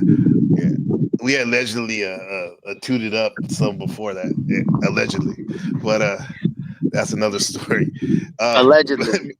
Allegedly, yeah, You gotta add the allegedly in there. yeah. Hey, Gabe. That's why I never watched that show before. I'm like, nah, I'm good. I don't want to have any flashbacks to that shit. They're Breaking Bad. What were you saying, Sean? Say something. I remember when I visited you in FC, and I had told you about a dream that I had, where I saw like this tail, like a colorful tail, like Uh-huh. a dragon tail, and I grabbed onto it, and fucking it just took me throughout the whole fucking universe. And you just stared at me, and you were like, it was it this, and you showed me a book, and it had that same fucking tail in it. You know what that book is? That might have been a Aleister Crowley Universe tarot card. The Universe, with like a peacock. No. It was like it was like a color, it was like dragon tail. But if Let me you could see. send me that book, I would really like to. Okay. Universe. Hey, you weren't ready for that back then. Now you ready, huh? Yeah, now he's ready, huh? Yeah, now you want to dig into that crate. That's dope. Let me go. Maybe this is it right here. Check this out. Plug walk. Let me see. Plug walk. You like that? I don't even know how my plug talks. Maybe, man. Maybe. It was in. You had it. It was in a book. You had it physically. Oh, okay. It might be something else. Yeah. I don't know. Shit. Because at that time, bro. There's another comment. Y'all ever smoke cannabis in a dream and feel high? No. So I haven't done any psychedelics. I haven't done any psychedelics, but I did acid in one of my dreams. Shut up, Buddha. And it was another one where I was floating throughout all the universe. Like that. After you smoked? I had done acid in my dream. In your dream? Damn. Wait. Run that back. You smoked tree, but you dreamt you did acid? No. No.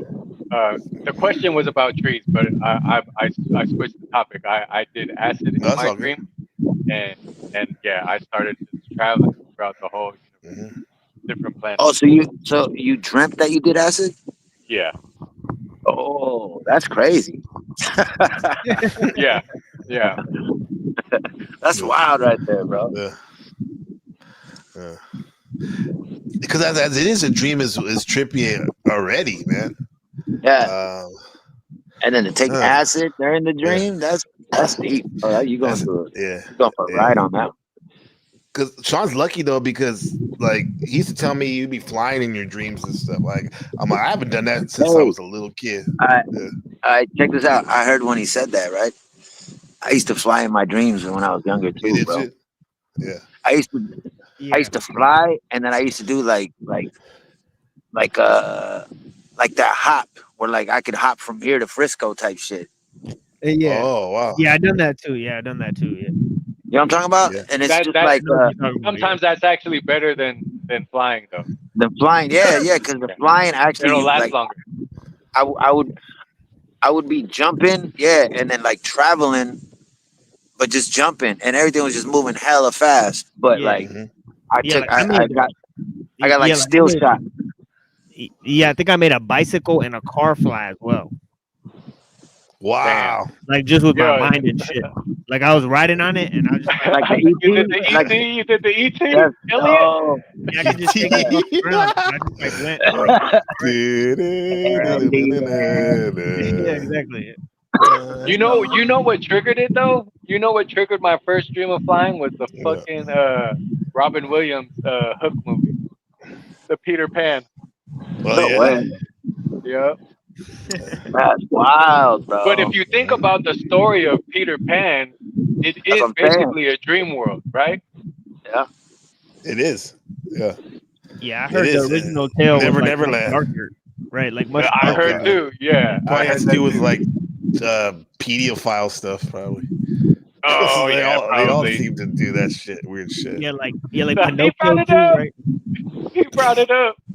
Oh, you're fucking sad. Look at It's Elliot me and Machine's riding with the the bike. red. Look at I Elliot have my with the turban red on. with the red That's me and hoodie on. Machine. Oh. Right. Machine's riding the bike. Right. I ran from cops in a red hoodie too, man. Yeah, like it's the mind. Like it's the mind of the alien, like making them fly or whatever. Guilty. Yeah, that's right, huh? Look at this motherfucker. Look at Gabe in the milk That's a crate. true story. They said E.T. Oh yeah. Seriously. And the Hey, Beyond the Gabe. Pale Horse, he was saying that's a real shit. Yeah. Bill Cooper was saying that. Yeah. Same thing Look at with Close Encounters with the Third Kind. It's a true story. Oh yeah, that too, huh? Mm-hmm. Plug walk. Look at that. All those pools and shit. My gut Literally, you know tells that that's the same neighborhood as Poltergeist. Oh, is it? My gut I think tells so. me. Yeah. Damn, man. Damn. So Browns boy, you're making me want to do acid. If that shit's gonna be exactly like my dream, I don't want to do it. I think Brown's Boy is permanently on acid. That's his default, naturally. So, I don't know. They took it and they had an IRL and then they did it. And, oh wow, like their dream. Yeah. What's the matter? You says right here. He says, "I can't believe I've never done DMT. I've done some extreme trips on both shrooms and Lucy. I ate a third of a sheet of strong 4-way window pane over about 12-hour period one time trip. 40 hours. Damn. Man, that's a wild, bro. Carbo. Yeah, what up? Wasn't there a story What? that somebody did something like DMT? I don't know if it was DMT, but this motherfucker was basically living a whole nother life for like 3 years. And then when he woke yeah, we did a up, story about that on a broadcast about that. so that Yeah, he damn, did so that salvia. Oh, salvia. Yeah, he what happened was he woke it was Chris, he's a Mormon of all things. He was in a Christmas. He went downstairs with his brother-in-law. It's like, hey, they're probably trying to be sneaky, like, let's get high or whatever. So he thought he was gonna smoke some weed. And his brother-in-law busted out the salvia. He took the salvia down there and he passed out. And when he woke up, he was on a boat, right? And what happened was the people just pulled him out of the water. And he didn't know anyone or anything like that. He's like, what the fuck happened? They're like, you drowned. You fell out the boat and drowned. And come to find out, he was in a whole new timeline and dimension. He was in Texas. And he lived out that life for, like you said, 3 years. Had a wife, kids, worked at a hospital, and all that shit. Until one day he finally came back. And when he came back, he was in the Utah in the basement. And he told his brother-in-law, he's like, what the fuck happened? How long have I been gone? He's like, you've been out for like a minute and a half. And he's like, no. And then he went back. Years later, he went back to Texas and all that shit. And those were like real places and stuff. So, yeah. There's some weird. He jumped, like you said, he jumped timeline. Yeah. So what?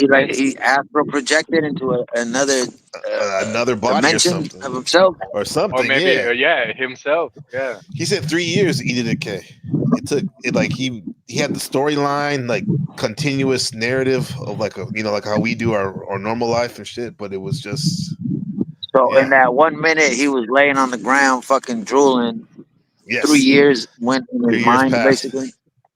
Yeah. That's crazy. Yeah, I smoked that one time. I was in a car like with the neighborhood and the Christmas lights, right? So the car disappeared, right? Then I disappeared, right? And then all my homies disappeared, right? And then I was just like riding through the neighborhood, like without the car, right? And without my homies. And then it was just the Christmas lights. So it was just white with Christmas lights. And we were just like floating. So like all I could see was the Christmas lights, and that was like for like maybe like 3 or 4 minutes. Like it was at least 4 minutes. 4 minutes, man. Yeah, that's an eternity, bro. Yeah, it felt like I was So like, you glitched out the map. Yeah, glitched like glitched out everything but the Christmas decorations and shit. Yeah. You were like that's a good way of putting it, bro. Yeah. I did salvia, and what I felt was basically, well, for one, I was out of weed, right? And a homie had dropped off to Salvia and told me about it, and I was like, yeah, all right, cool. And I just tucked it up, right? And then one night I went to go smoke. It was only like a roach and a little crumb, so I was like, "What the homie bring?" Looked at it, I was like, "Fuck it, I'll mix it." And I'm thinking I'm stretching my weed, and hell no, bro. I Yeah, went through a you whole stretched it. All right. shit. I sat down, hit the bong, and then I like realized like, oh shit, what the fuck is this? And then all of a sudden, like, I got it because I thought, let me call this fool, and I stood up to go try to get my phone, and my legs felt like they were getting sucked through a straw, like a vacuum, to the point to where my leg would lift up that in that direction, bro. I'm trying to walk straight, and my leg is like doing this shit. Oh man. And I'm like, what the fuck? So I finally make it into the house, and I'm telling D, I'm like, hey, I don't know what the fuck I just smoked, but I'm out of it. Help me call this fool. Before she could even find his number and shit to dial it, it had worn off, bro. And I was like, what the fuck was that? I'm tripped out. I'm so tripped out, bro, that I go back to the garage and shit, and I sit down, and I'm sitting in front of my bong, and my stupid ass takes another rip. And then I do it again all over, and I'm like, I do that shit again, bro. Like, the fucking wall started tripping out. It felt like a long ass time, but it was only like a minute or so. But it was a crazy ass rainstorm. I do remember that. And that's what I mean. Like, when I walked outside, my legs already felt like they were going their own direction. The wind and the rain was slapping. I'm talking about that sideways shit. So all my clothes, like, it just felt, you know what I mean? It just felt like I was in a whole nother world, bro. It was crazy. Yeah. That sounds like a sound stage when the wind and the rain Salvia. be going sideways like that. Yeah, Salvia is heavy work, bro. Yeah.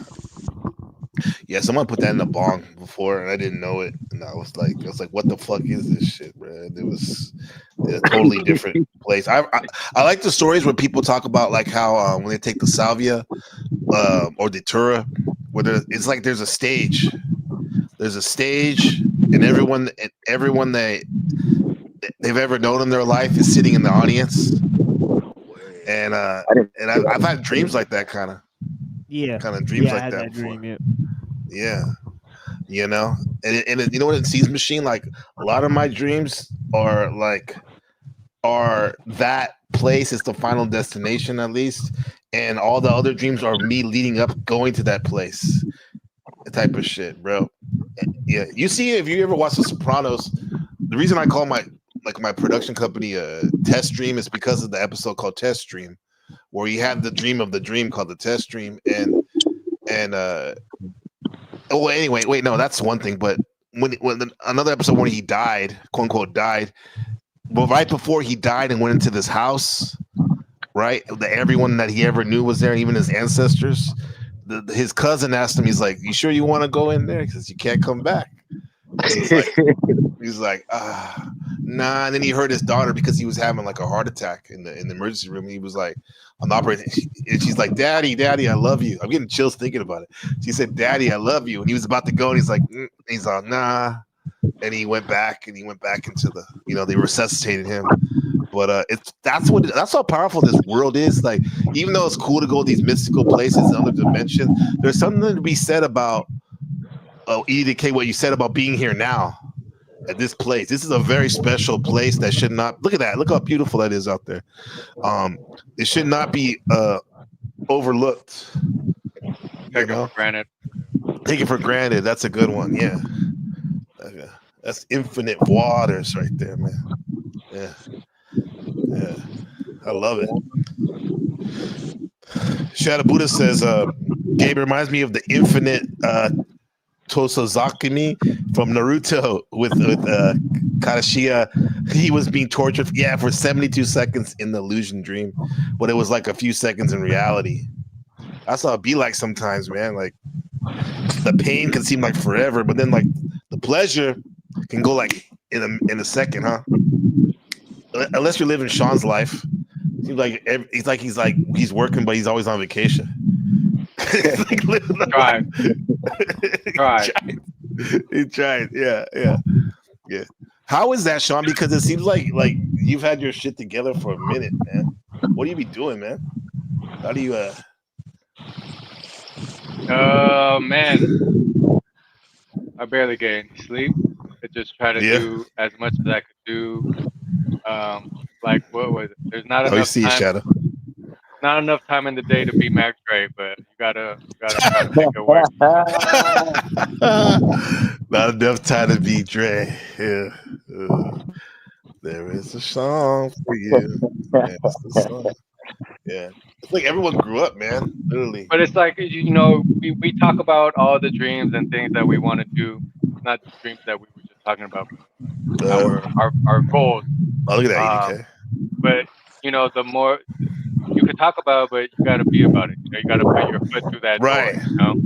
Even if you just tiptoe through that door, at least like you're not gonna get any W's without taking any L's. Like I've taken so many L's in my life, but that's the way you got to do it. Yeah. We took just like that. Where are you at? Are you at Benihana's? At the embassy. Yeah. Oh, you at Mateo? Oh, okay, yeah. There you go. Was it Coyote Point around there something? That's Coyote Frisco Point? over there. That's Frisco. That's the airport. That's a plane. The plane. Boss. Oakland's over there. My kids love Embassy, by the way. They like that free breakfast. Which one? The Embassy breakfast. The Embassy breakfast. Yeah. Yeah, we didn't have our fair share. Hey, check that out. Like the ground, what is that? Like I've always noticed that. Like, is that broken up concrete from what? Like what? Did they just dump that there or something? Yeah. Because it's all along that goes all the way to the damn Candlestick Park, right? Yeah. Yeah, but that's from the war though. All that old concrete shit. That's from the old. That's the old shit that they busted up in Oakland and Frisco and shit. They just used it to break the water all around the bay. I see. Yeah. I see. Yeah. It's also helped since it's on the road as much. Dude, I miss home, man. Especially when I see stuff like that, man. Like it's great out here and stuff, but ain't nothing like home, man. This is why it's been great that you guys came up here because I mean, not to complain or anything, because I'm glad at least I have one good friend. Like TML, Machine Life is basically my only friend, bro. Like I got smutted out. I got smutted out the last week. All these people that were trying to, be cool with me, they're like, nah. Just because I mean, I ain't down with the whole people like calling people N-words and all that shit. Fuck that shit. It's that season though, bro. Like I said, you got to find your tribe, Scorpio bro. season. Yeah. No, yeah, we well, they put me in a box too. Right. They put me in a weird box too. So, so we're both kind of like, we're blackballed or whatever. Literally, and that's cool because we have black balls and brown balls. Hey, wear that proudly, man. Right, you're right. Yeah, you know what I mean. That's what Team Mel's been showing me. You stood on business, bro. Like, the fuck. Yeah. Call me what you want. We should definitely try at least once a month, if not once a week, to do this. No, absolutely, bro. I'm open, man. I'm definitely open, and but I've been working out more too, and that's like the theme: consciousness and movement and getting stronger, work fitness, right? And health, all that shit's. Look at you, the K. That's what I was just telling. That's what I was just telling them the other day too. It's like when I turned 30, damn, I felt old. But when I turned 40, I was like, man, I fucking feel good, I'm that's the way it's supposed to be. Probably in the best shape of my life, That's the way it's supposed to be, bro. Yeah, you do what you're supposed to be. Yeah. 48. Oh, you 48? Yeah. Oh, you got it started. Yeah, I'll be 48 on Tuesday or Monday. That's what I was gonna say. Oh, You're a word. Scorpio. You're a Scorpio, right? Your The birthday's Scorpio coming season. up. Yeah, that's right. Here we go. Yeah. You On dirty, you Monday, dirty dog. You're a dirty dog. dirty Hey, dog. Marine Corps birthday, November 10th. Dirty Devil Dogs. Yeah, November 10th. Yeah. I mean, that's why this is why I fuck with you guys, because Scorpio's all about like life or death, reincarnate, like straight black or white. There's no in between, but there is an in between for sure. But like, you know what I mean? That's why I like you guys. You guys, we're very serious when we have to be, but then we like to have fun. Bad child. When we play, it's fun, you know. But like, Shout out. motherfuckers nowadays, they just want to be like prance around and play grab ass and not talk about real shit. What's that, man? What you say? Motherfucker gonna be angry right now, bro. Yeah, angry man. Shout out to the mad child though, Marquitos. He's a Scorpio too. That's right. That's right. Marco, that's why, man. Marcos is dope. I can see that because But like you said, he has a it's black or persona. white. It's either all good or it's all bad. That's Marquitos, All or nothing. yeah, yeah. I'd never have it. That's the thing about Scorpios, and I've seen it because it's always been super cool with me and Marcos, but I could see like if he got pissed off, oh man, he'd be like a hurricane. He'd be like a hurricane. It's bad. That's like me. That's what we saw here in the Panelverse. Like everyone's like, for me, they're like either they say I love bomb people, I'm too nice, or I'm the most literally evil person. Hey, you know what I mean? Fuck it. Yeah. But those who know that there's different sides to us, bro. Everybody's But entitled. Everybody's to their entitled opinion. to their opinion, bro. You know what I mean? That's right. That's right. And then everybody's got different filters based on their upbringing and what they've experienced in life and so on and so forth. Mhm. So, you know what I mean? For somebody, you could be just, that guy's lightweight. And for somebody else, you could be super heavy because they just ain't been through the same shit. So they just can't Right. process the information the same. Yeah. The machine lines, doesn't it seem like this sector, a lot of people are kind of like soft and shit, but not in a good way. It's okay So to be weenie. soft, but So weenie they're these weenies. days. I think it's more Yeah. sinister than that for sure. I mean, Really? What do you think's going on? I think there's a lot of like What's up, Reddington? like weird like Red. sort of cultivation. I mean, in terms of personalities and so yeah. So I mean, I think there's a lot of production companies involved, right, and a lot of the little characters and stuff. Because I caught like a lot of people saying like it's entertainment, it's grifting, or whatever. So I don't know what to think really. I mean, so in terms of the emotional displays, right?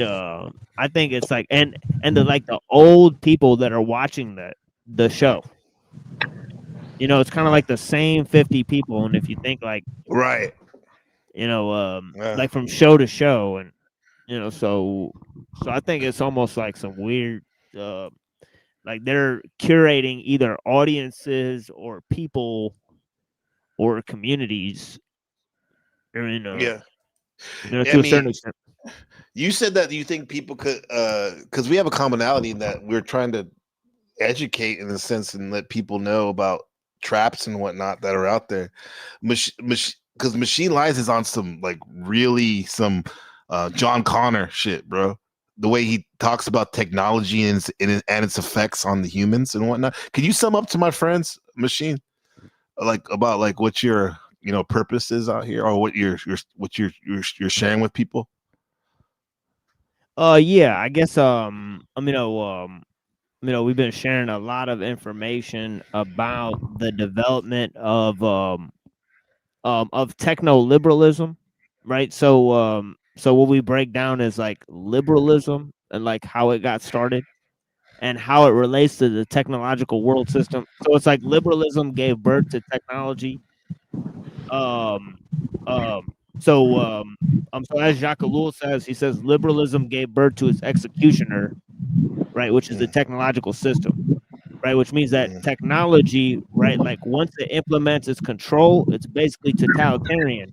But the thing that gave birth to it was liberalism, right? So what it creates is, I'm like basically like the liberal psychology is based on the the dual like effect, like it's like a dialectic between individualism and collectivism, right? So like the leftist is trapped in this dialectic, right? And it's because he has both, alienation, right, but also over socialized, right? So this is because the technological system, it isolates people, and then it also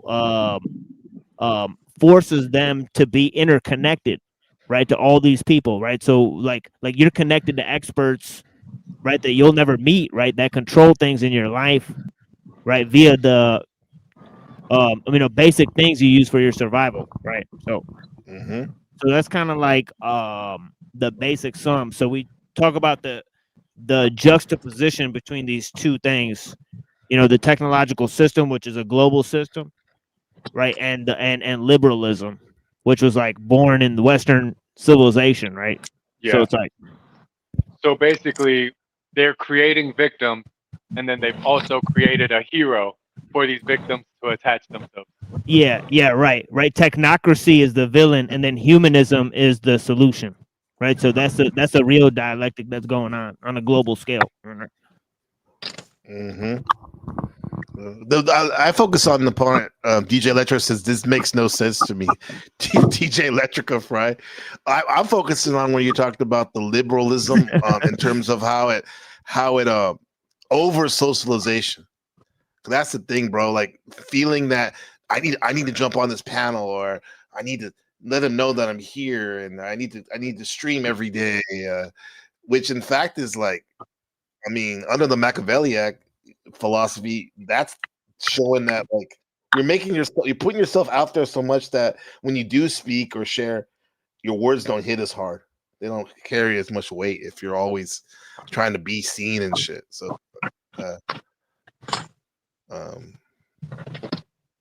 yeah, over socialization.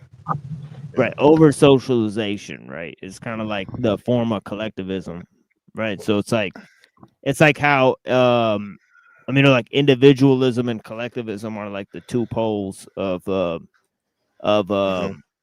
liberalism, but they're also seen in the Christian idea, right, of sort of personal responsibility, but then the sort of eschatological scheme, right, where of like the whole body of Christ, right? So there's these two schemes of the unity, right, within the body of Christ, right? Also the sense of personal responsibility, right? So there's like works and there's faith, and there's like spirit and the flesh, so there's like the whole idea. Yeah. It's the hidden traps, man. Yeah, it's a trap. Yeah, like philosophy is a trap, right? It is.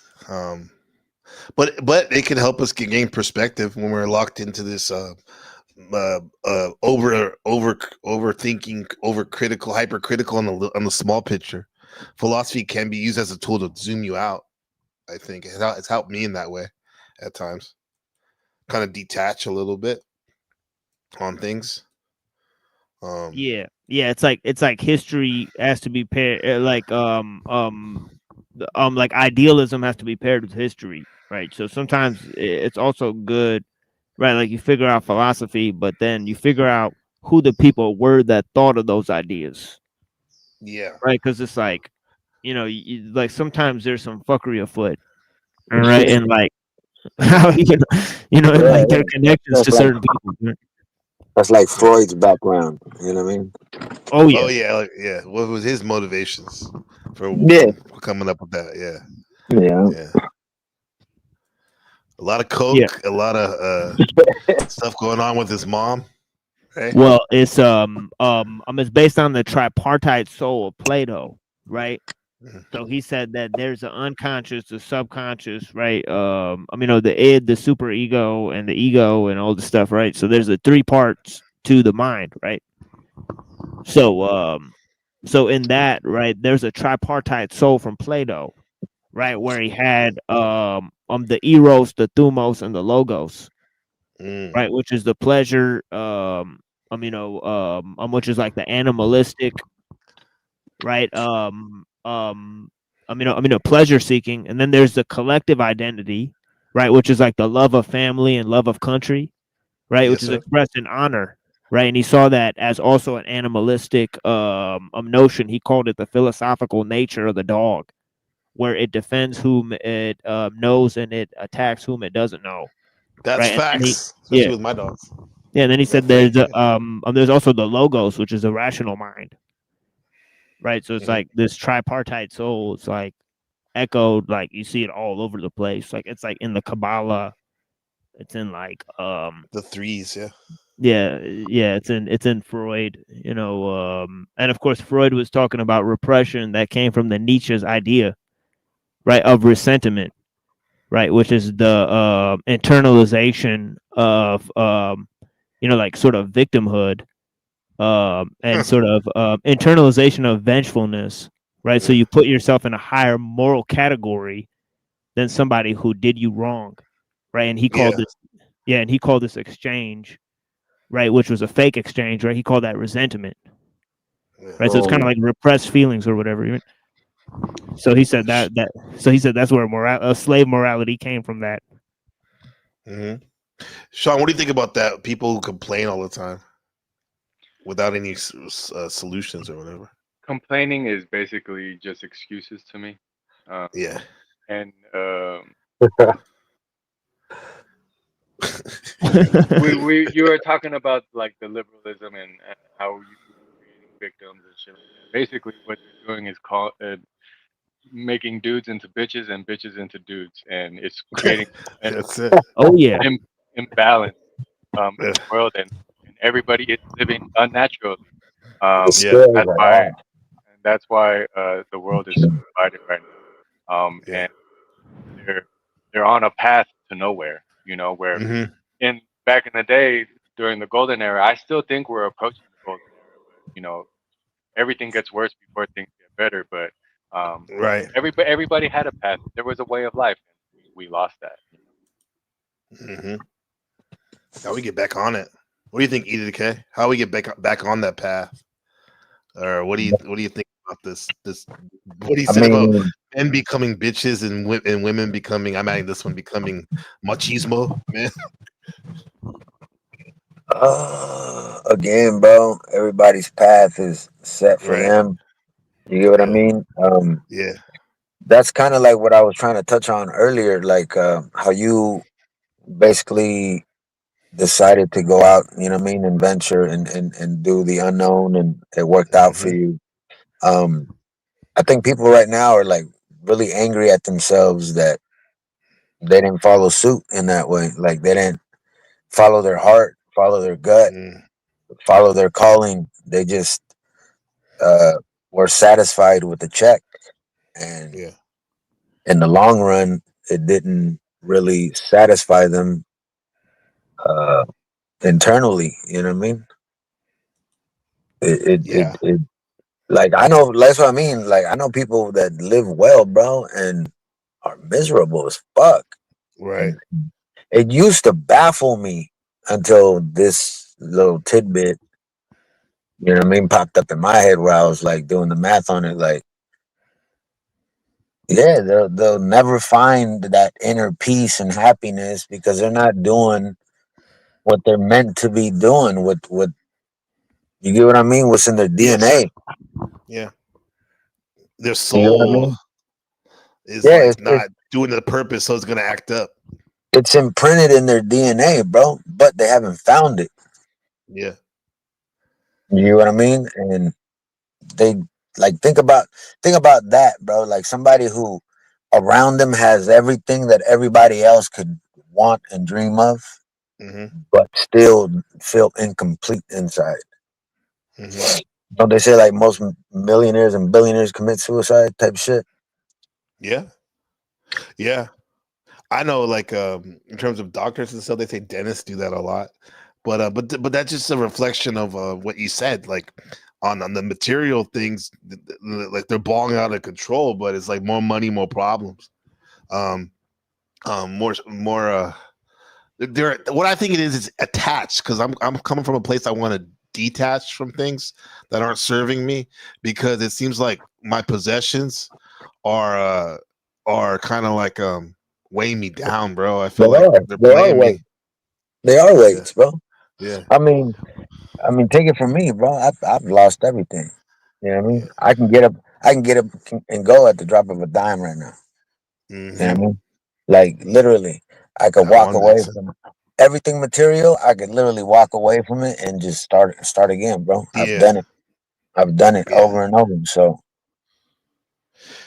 My but AD to K, my thing is too. It's to be transparent. Is like I probably have gone about my life not only seeing my possessions weighing me down or whatever, but seeing some people in relationships as fucking possessions. I was like, I know it sounds weird and shit, but like, or fucked up, but like, I'm trying to get away from that type of shit, bro, because that ain't good, man. Yeah. Even though I meant well, I think there was a it doesn't comment. matter, right? Yeah. I mean, that's what I mean, bro. It's like that. Like Yeah. you can do what you can, bro, and then Uh-huh. uh, you got to know when to disconnect and keep it pushing. You know what I mean? Right. Detach. He's working Yeah. on disconnecting from this one fool he just texted me about an hour or two ago. Hey, What? but I'm sure you've talked about it already. But I mean, we're talking about up and leaving. You left the whole Uh-huh. fucking country, Gabe. How was that for Yeah. you? Well, thanks for asking. It was exciting, but I don't think it ever was like super like scary per se, but it's because I just wanted to try something new so bad that I was willing to go. I never had been there. I had traveled before, as you guys know, a little bit, but I've never been to Taiwan before. You know, and I was there with my wife, so I was like, hey, that's all I need. Like you said, like you did, Kay, you don't need much.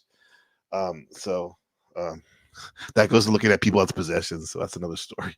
My How how wife, but how no, long but has it it felt been now? good. How long has it been now? 9 years almost. Damn.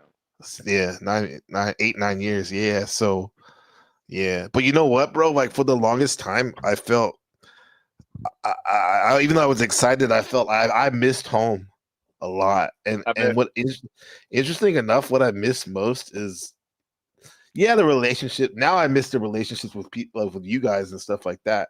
But interesting enough, I think I've talked to my friends more online from back home than I have when I was in person with them. You know, Yeah. Yeah. and that's a good thing of technology, I guess, to over socialize with the people who really mean it, or socialize with the people who mean it. Yeah, yeah. But another thing too is because I wasn't for me personally, I was an addict for weed, bro, and like I miss that the most. I usually don't Mm. talk about that part about it, but like it's part of our culture in the Northern California in particular. And like, bro, like that was tough for me, you know, until it wasn't, until I realized that, hey, whatever. If I ever want to do that again, I can always go back to America, vacation or What? whatever. So you do life? You do life over there if you get caught with some trees or what? No, I don't think so. I think on paper it's pretty serious. Yes, you can get it, but I ain't trying to risk my citizen No. my residency on something like that. I love trees, but not that much, You and have I don't want to risk it. Yeah, you have two passports? no, I just have one. My wife and my son they have a they have dual passports. Taiwan lets you do that. America, you have to choose. Yeah, so I just got my permanent residency here. Oh, okay. So yeah. Yeah. So I know what it means is to be a immigrant. Yep. Interesting enough, like I've gone through stages where, growing up in Cali where I've been super, liberal, But then as I got older, I got more conservative on certain things and looking at immigration, for example. But I have to say, bro, seeing and it's not nearly as bad as a lot of the homies from Mexico, for example, and other places, trying to immigrate and assimilate into American culture. I don't have it as difficult as that, but like I feel for these people too. Don't get me wrong. I want America, to not be overrun by quote unquote bad people. But then again, I living where I am as the outsider here, the other, I can feel for people, those people. I don't want to throw them under the bus too, because I know that's a big issue right now, right back home. If you have an honest living, yeah, you know. Yeah, for sure. Yeah, yeah, yeah. But Sean, it's cool out here, man. I can see I myself gotta visit, man. I gotta living. visit. You gotta visit. I was working with some clients and they're from Taiwan. They were telling me the same thing. And Mhm. last year I had finally visited the Philippines where my family is at. And it's like, damn, now I know That's where I'm dope. gonna retire. 'Cause I thought I was Yeah. working till the wheels fall off. Fuck, hell no, I'm retiring. And when I Nah, retire, it's I'm a nice. be on. Team. Yeah. Yeah. Dude, I had so much love for our friendship that I learned about the Filipino culture through you, Sean. So much so that I became like the ultimate Pacquiao fan back in the day. Because I saw you used to rep. You used to rep. Do you know he's on Now, TV out here? There's a oh show yeah, on Netflix called Physical Asia. And it's I'm a show jealous. about these athletes that are all competing from all over Asia in the country, and he's a team leader for the Philippines. So I it think I brought saw back that. memories seeing him. It brought back memories seeing him, like how much you used to rep him and shit. Like, Boxing is not yeah, the same without him, man. Definitely. right. I have to say, bro, that's why the transition to Taiwan wasn't that hard to me, because the Bay it is a melting pot per se. I know people throw that around, but it definitely is. So it wasn't that crazy for me to move here. A culture shock as bad. Yeah. But yeah, you guys are always welcome, bro. Nobody's made the trip out here yet. None of my So we homies were have talking come out about here. that. We should try. Taiwan is actually usually one of those stops before going to Philippines if you want to Oh, it is? stop. Okay. I mean, do you They live call it next to the the airport or? I live next to a airport, and even if you go to the north one, no, I live in the south, but if you go to 5 hours to Taipei in the main airport, yeah, I'm definitely always willing to pick you up or whatever. I don't give a fuck, bro. Like whatever, bro. It's all good. It's cool out here, man. I bet. They call it the heart of Asia. They call it Taiwan because it's in the middle of everything. Nice. It's at the most 3 hours away from anywhere you want to go. All the main spots: Thailand, Hong Kong, mainland China, Philippines, Indonesia. Yeah, we're in the So middle. you got all the Taiwanese bumping kick the sneak out there or what? Oh yeah, man, they get super hyphy. Yeah, yeah. Not only that, my thing now is like Machine's neck of the woods. I love that, like Rio the OG and what's his all that Detroit, Flint, Michigan beats and stuff. Like, yeah. You guys probably would gel with Machine. He's a musicologist. He's definitely like the king of underground, among other things. Yeah, yeah, Yeah. Well, one day we'll get together and just share some beats because we be yeah. making beats too. Henry be making beats. I don't know if he be making beats too. Machine. Machine does. Yeah, yeah. No. You can speak to Machine right there. No, Machine, right? I don't make a beat. Yeah, I don't make. But you compose stuff that seems like it. Yeah, Some I of the could. stuff you be throwing together. Yeah, I You be write stuff. composing songs. You what? Yeah, I mix a bunch of stuff together. It's just impromptu, but You write yeah, too or freestyle or no? yeah, I could do that. Yeah, I could do that. Okay. Yeah, I Damn, do that see, well. we gotta get a session, right? We'll Yeah, play I'm some of our very. beats and just Yeah, I'm let them very good spit. at that. Yeah, I'm very good at that. Yeah. Let them spit There on you top of go. our shit. It'll be fucking Yeah, beautiful. yeah. Hey Sean, I was thinking about it. Like you and Chema introduced me to the mob figures, and like I don't know if you heard me playing that today. Please don't depend on me. Like, why are you shaking your That, head in a good way, right? because that's all I listen to, Gabe. I don't listen to nothing else still. Like, Yeah, that. And I think once I found them, like that was my shit. That's my thing.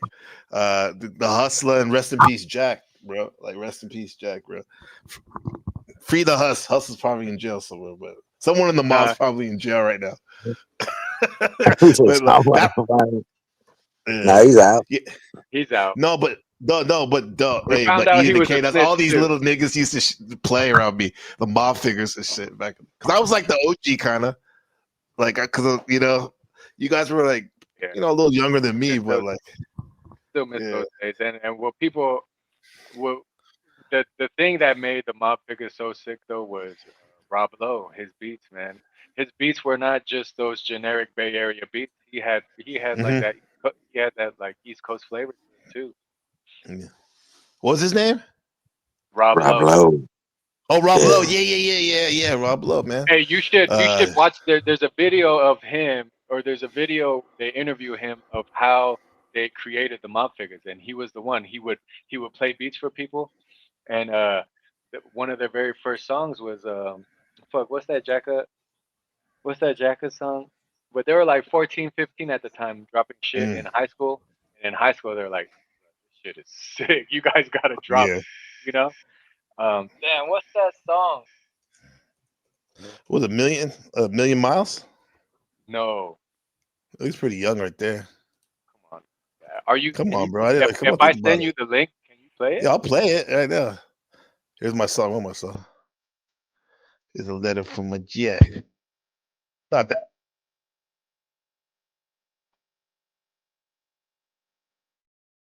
Voodoo.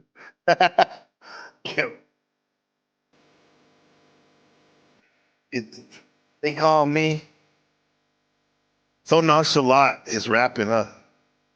Like, I'm gonna start rapping. They call me.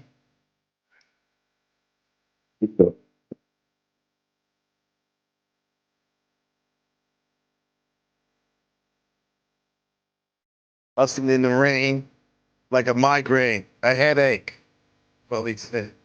Hit by a two-head snake. Yeah. That was the last time I came to America right here. This is at Chemo's house. Right here. 2018.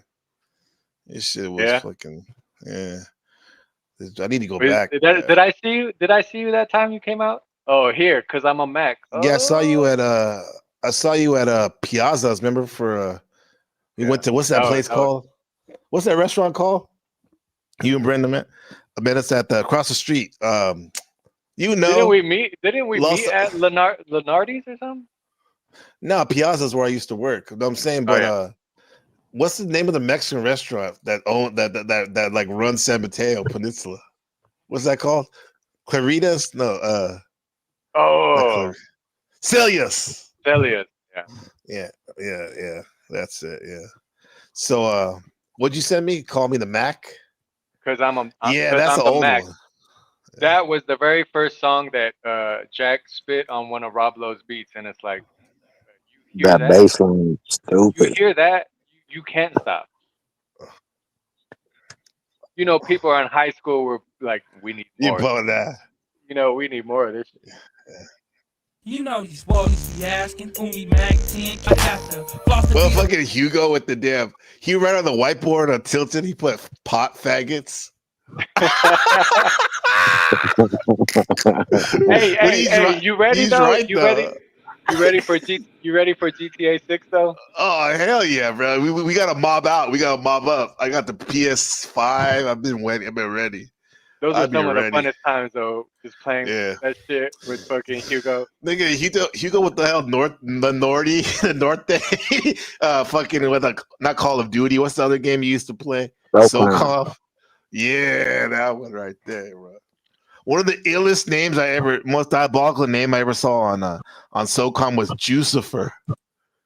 Like Hey, SOCOM. Lucifer. SOCOM was the shit too. SoCom was fucking awesome. Desert Glory. Yeah. Yeah, my son. Glory? Damn, stop. There you go.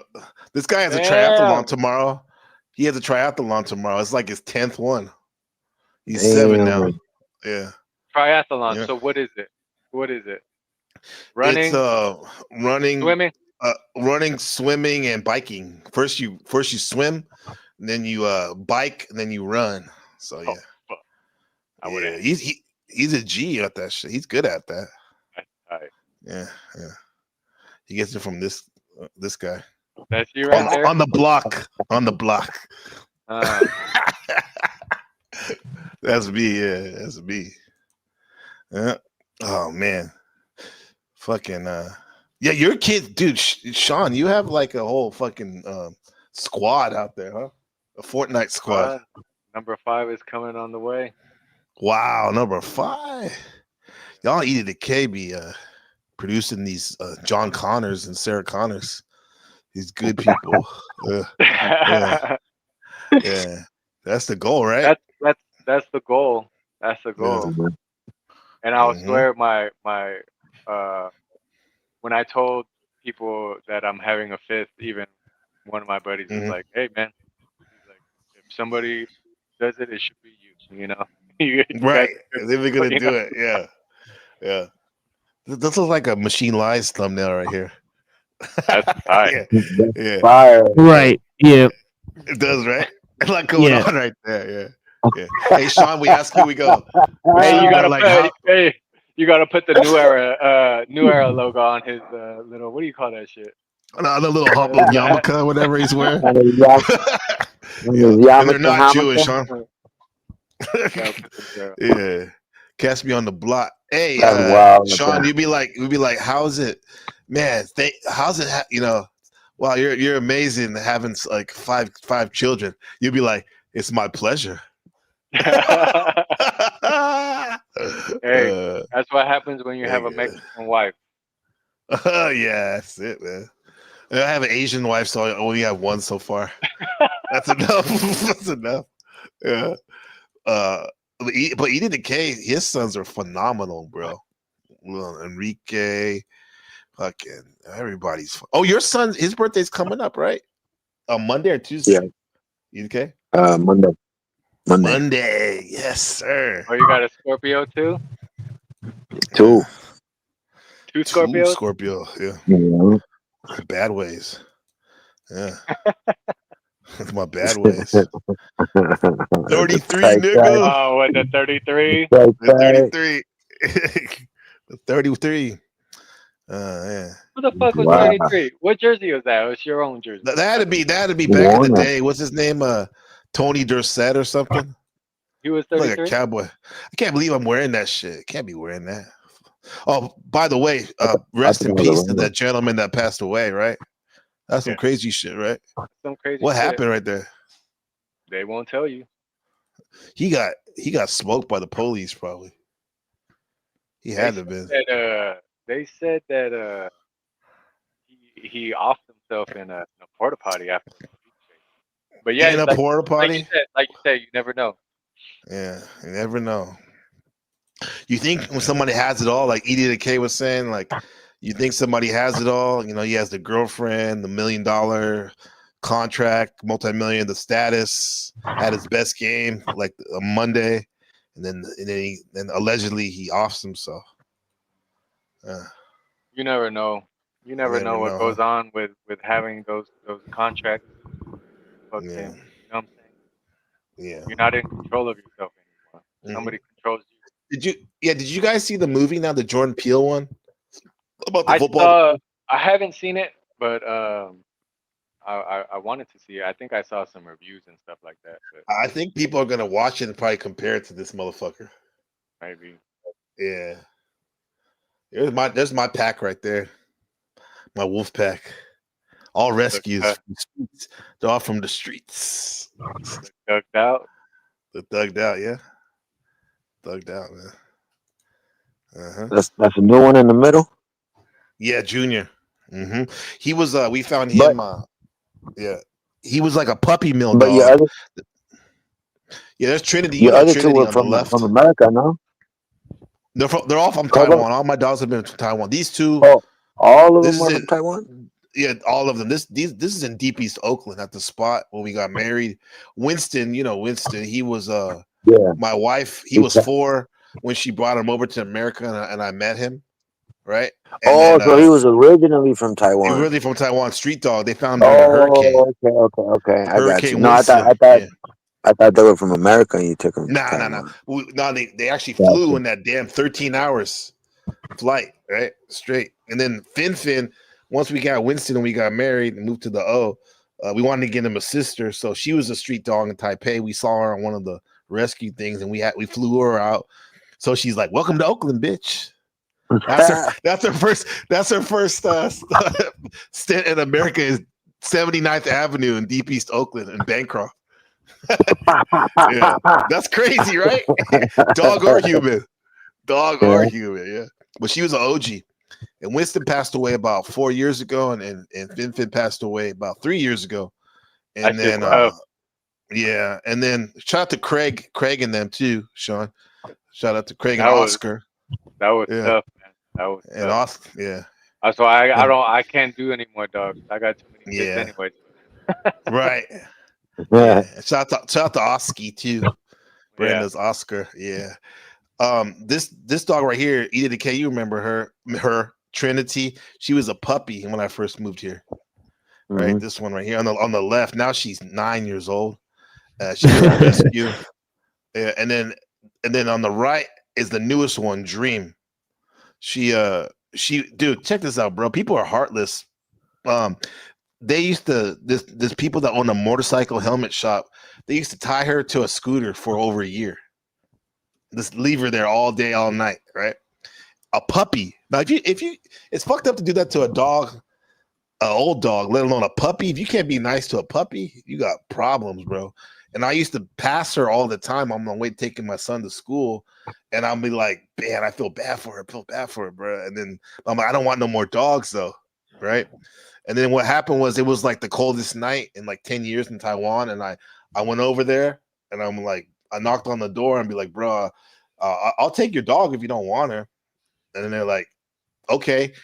And I'll give them props in the sense that they weren't greedy and they gave her up. And ever since then, she's been my shadow. She's been my shadow right there, right? That dog on the right, Dream. We thought it was a boy. So we used to call it Jimmy when we went. So and then we found out it was a girl, right? When we actually got her, so we just changed it to Dreamy. Dreamy, yeah. You don't have to. And then Junior in the middle, like I said, like he was from a puppy mill because these Shibas are very popular in Taiwan. The Shiba Inu dogs and purebred, and like his skin was all fucked up. He had like a rash, like a lobster, missing fur. And my wife had seen him at the pet store because the pet store were sponsor some dogs or whatever. And she's all, check out this dog. I'm like, I don't want another dog, like I said before. And then I saw him and I'm like, fuck it. He's cool. And we healed him because we feed raw meat and vegetables to the dogs.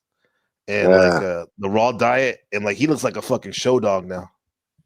Hey, is he pretty wild though? Nah, he's actually chill for a Shiba. Yeah, you usually. Well, wait, don't get me wrong. No, he's not mean like Shibas are because they're very primal old dogs. However, this motherfucker always wants to like be like Pac and get in people's face, like "What up, nigga?" type shit. Yeah. So, he's but still a baby he's a good though. boy. He's still a baby though, right? No. Dreamy's the baby. She's 2. Oh, one on the right. He's 4. He's 4 now. Okay. 4 or 5. Yeah. But might as well be.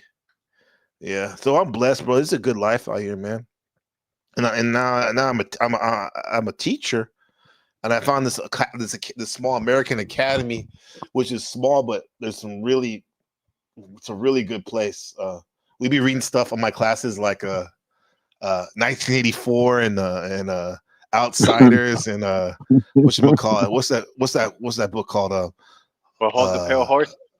No, that's a new one. We should.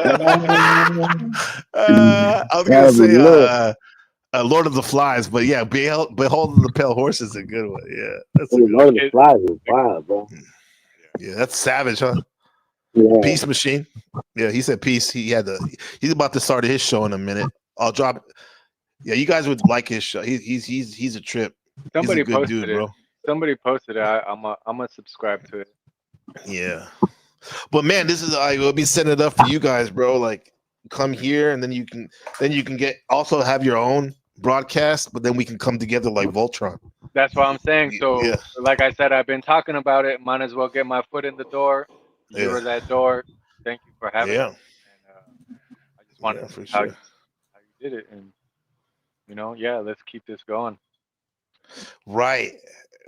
For sure, bro. I'm gonna like you said, let's at least do it at least every 2 weeks or something like that. But you guys are always welcome to come on and hop on and co-host or whatever when I do these shows, because I've been excited ever since I talked to you guys like on Tuesday. For me, I've been my family, because I have to admit I felt kind of low, bro. Even though these people weren't for me, people I was trying to build with.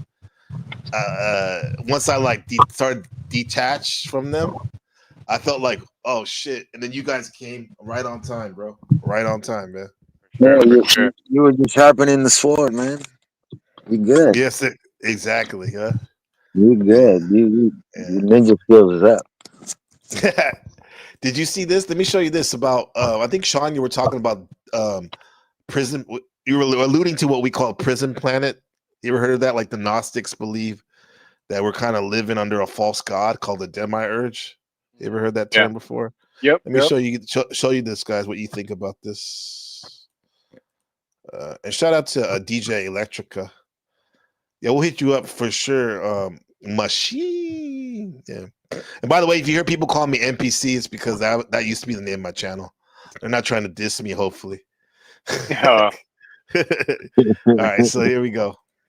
Podcast I talk about there's good information in this Bible. I have a podcast I talk about there's good information in this Bible. You just have to have discernment on what is good and what is not so good, what to use and what to apply. Like Deuteronomy. Right. Don't apply Deuteronomy. You'll be in prison. Actually, Deuteronomy is good. Leviticus, because it's giving you the dietary law. So I don't believe that shit. You get castrated and everything mess around with Deuteronomy. Yeah, what's up with that? Why? That's crazy. You know, it's because it was written by people. See, the Gnostics you brought up a minute ago, the Gnostics had a very good concept that I truly believe in after really studying the Gnostic texts. The Gnostics in the Nag Hammadi, they come to the conclusion that the biblical text is orchestrated by these Anunnaki gods and not the creator of the universe. And that the same Satan that they're running from is the same entity or energy that has curated this text, and that they're following the same darkness that they're running from. That's the Gnostic summary.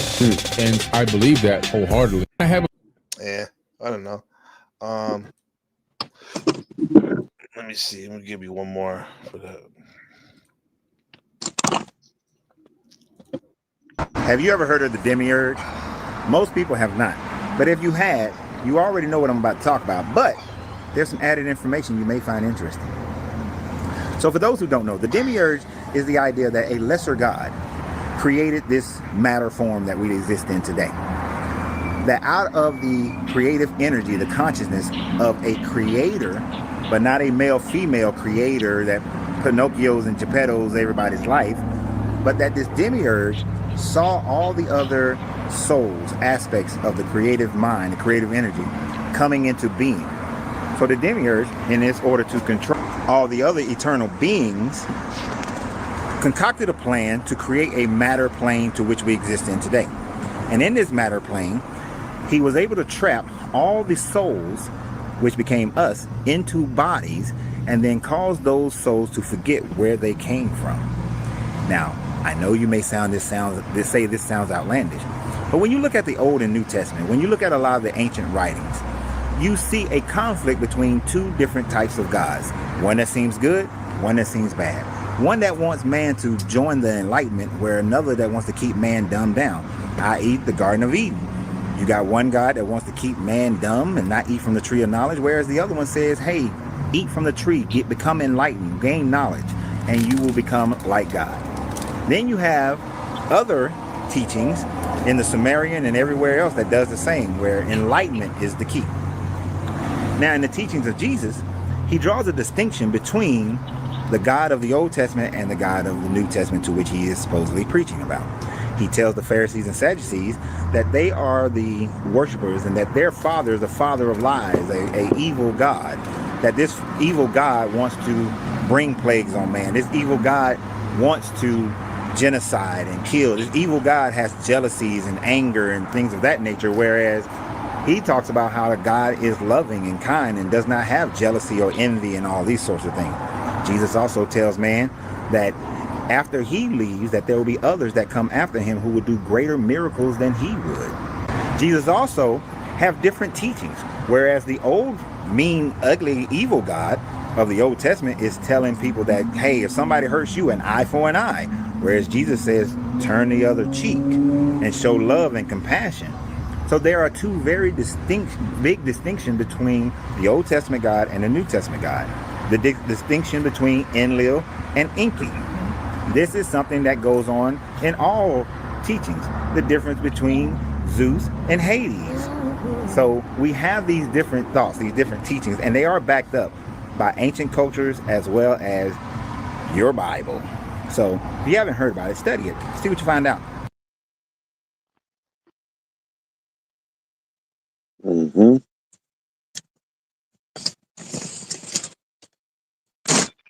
I was saying, like, do y'all think that we can learn from both of those gods?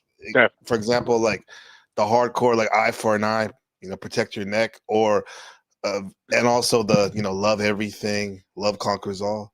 Do you think there's a place for both of those things, or one's better than the other? There's a place for both. Yeah. There's a place for both. You think so? Yeah. Yeah. Yeah. There's a time and season for everything, right? And we were kind of talking about that the other day too,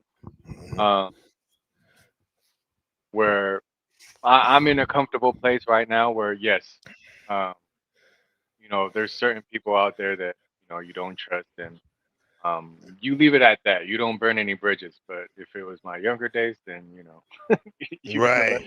you're gonna let them feel it, but no, I'm in a comfortable place now where just look at everything with more beauty, and kind of Yeah. ignore all the other shit. Yeah. Do you think it's because like your beautiful daughter, for example, and your family, that like it caused you to like, hey man, I gotta look at this differently a little bit, huh?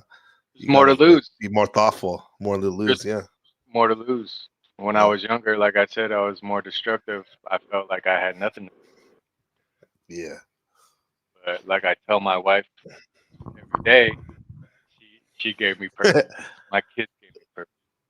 Yeah, I could tell that, man. And that's what makes a man. That's what fucking makes a man, is to have some purpose in your life, right? Exactly. And then when you can see when you don't have purpose, or see other people without any purpose, it like it's not very attractive, or very it's not fun, bro. You get lost. Yeah. Being solid dude, man. Yeah. EDK, what do you think about that? Like, do you think there's a time and a place for both of those gods that they were talking about, the Old Testament God and the New Testament God? Oh, he left. He left, yeah. But like, man, like he's a stand-up guy, bro. Always has been, bro. We were talking about father figures. He's one of them. Yeah. Yeah, because he used to like try to lace you guys and when you guys were younger, huh? Oh, for like sure. Like take care of you guys and stuff. Yeah. Even with me too, even though we're about the same age, right? Yeah. Whether it was the streets, whether it was the music, it was good to have some guidance at that young age. Like I said, when we're more destructive. Mm-hmm. What do you like this one? Right, here we go. Before we go, let's just. I came across this. Wait, I wanted to surprise you. Hold on. Where is it? Hold on. We'll keep talking. Yeah. So what do you got on the agenda this weekend? You doing anything fun or different? I have to work on something for my tenant's property. Brenda wants to start decorating for Christmas. She has like a newfound joy for Christmas, being pregnant. She wants to be pregnant and have Christmas for for as long as she can. Oh yeah, that I can see that, dude. That's like whatchamacallit, when we went back in 2018 when we saw you guys. There he is, right there. There you go. We went back. What's up, EDK? He's back. When we went back. Part of the main reason was to go not only to see West Coast but to see East Coast, because I had never been to the East Coast before that, and we took Ben when he was like 6 months or 7 months, 6 or 7 months to the classic Macy's down there during Christmas time with Oh, the nice. Santa Claus and That stuff. Like took the big picture. ass tree. Well, yeah, that's a Did you guys Rockefeller do the Center parade? for sure. You guys do the parade too? No, no, no, no, no, no. That's usually on Thanksgiving. That's on Oh, okay, Thanksgiving, yeah. the holiday parade. But like we went to the Macy's there, Miracle on was it 34th Street, whatever the fuck. Yeah. On and because the Santa, it's actually free. I like how they make it free for people, so anybody can go see him, and then you can pay for the picture or whatever. But we did that. That was cool. Going to New York was definitely cool during Christmas time. It really felt like Christmas. It's kind of like going. I don't know how it is now. I don't think they have Macy's down there on Market Street, huh? In San Francisco. They don't have it there anymore. But remember, it felt like Christmas when you were down there.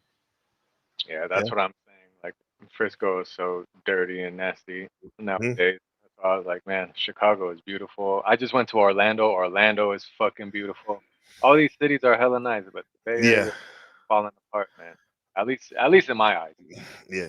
Which it shouldn't be because it's like the most lit place. Yeah. Maybe But do you, that's do you why it's still? lit. Yeah. Do you think? Do you see it getting better anytime? What do you guys think? E to the K. You see it? What you Um, feeling about the Bay? with me not being here for so long and coming back, Hmm. um, I agree with Sean. The bigger cities are just trash, bro. They're trash. Damn, that bad, Um, huh? in the smaller cities, you know what I mean? Like San Mateo went through different phases, right? Right now, uh, it's a popping spot to be at. You get what I mean? Like you can walk the streets for the most part safely, unlike when Hmm. we were growing up there.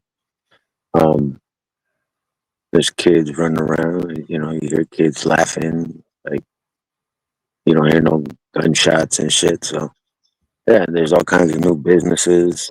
Um, the gourmet scene is off the chains there. Yeah. It's popping, bro. Like all through like the little cities, they're vibrant. You know what I mean? They're bustling. But if you go into the bigger cities, yeah, bro, it's bad. That bad? Yeah, yeah. Yeah. And then I came from the valley, so like, I was working at the homeless shelter out there. You know what I mean? So like, the homeless situation out there is way different than out here. Out there, the streets was packed, bro. Like tent cities everywhere.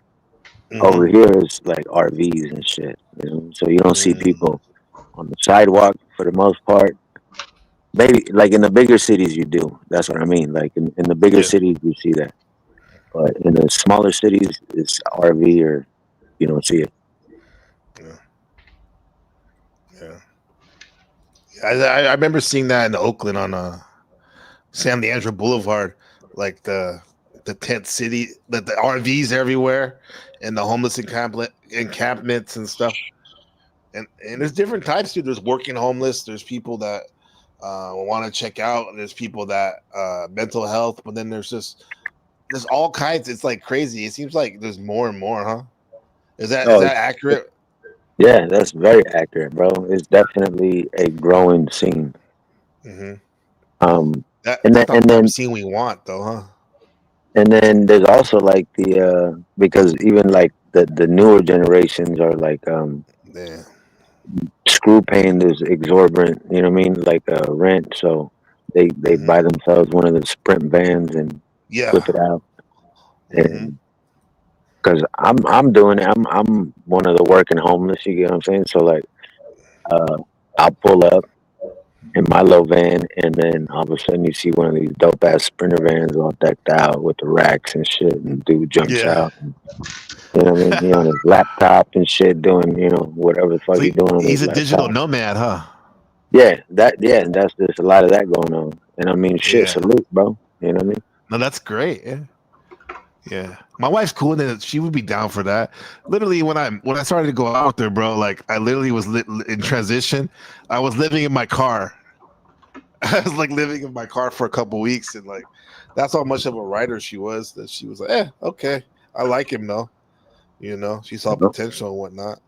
But like, yeah, man, those printer, that's the whole thing on YouTube Yo, too. no, hold on. We're not gonna just tread over that, bro. That's very important right there. What you just said. Yeah. You know what I mean? Yeah, man. Like you probably looked at yourself like, damn, my dick is in the dirt right now. But she saw you Right. and saw what you could be and rocked with you. Yeah. That's dope as fuck. You know what I mean? Like both of y'all Yeah. got good ass relationships. You know what I mean? From the stands and shit. You know what I mean? Yeah. I'm a spectator, but Yeah.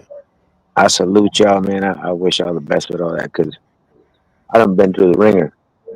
Yeah. And yeah, I mean, y'all got good people around you, bro. Yeah, well, you always supported us and always acknowledged that, Sister Becca. You always say, and yeah, she's Aries like you, man. Like so, she lays it down. That's the thing with Easy to the K, man. He's always been straight up with me, and I know he's been patient with me because I'm probably not always the easiest to deal with, for sure. And I appreciate you being patient with me, man. I always came at you with love. Always loved you, Yeah. even though I seem like a knucklehead at I mean, times. I'm a Ram, bro. So you know what I mean. We locked horns a few times. You know what I mean. Yeah, yeah. But again, like What's with up, with Vanta? with with my time, you know what I mean. I've grown to learn that give people some time and space, man, and double back. Hey, Mike. If it was really real, I got you, it'll Sean. be What's like that? nothing ever happened.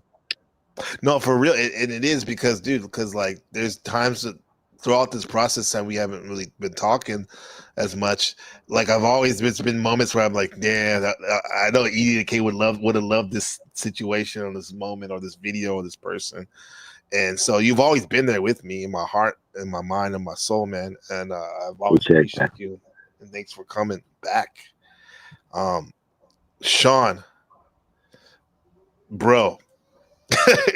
You gotta so we gotta definitely do this again, man. Like Yeah, right on, yeah. right on. Yeah, I got a cut, but man, this was definitely what I needed.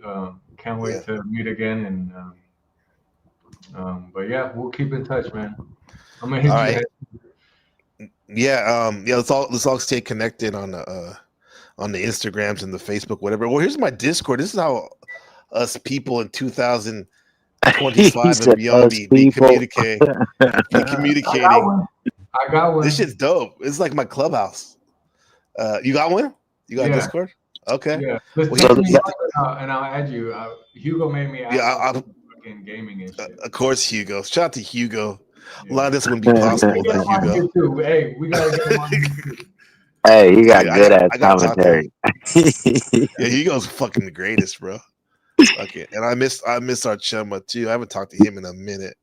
He's doing his thing. Do it Yeah, again. We'll do it bigger and badder next time. yeah, that's awesome. But yeah, but always tap in. So here in the back, that's my Discord, and that's where we can share videos and watch videos and shit together, like in like real time and stuff. Yeah, but I got you. yeah.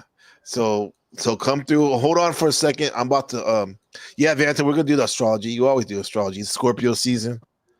I think Vanta. Here's my Discord right here. Hit me up, bro.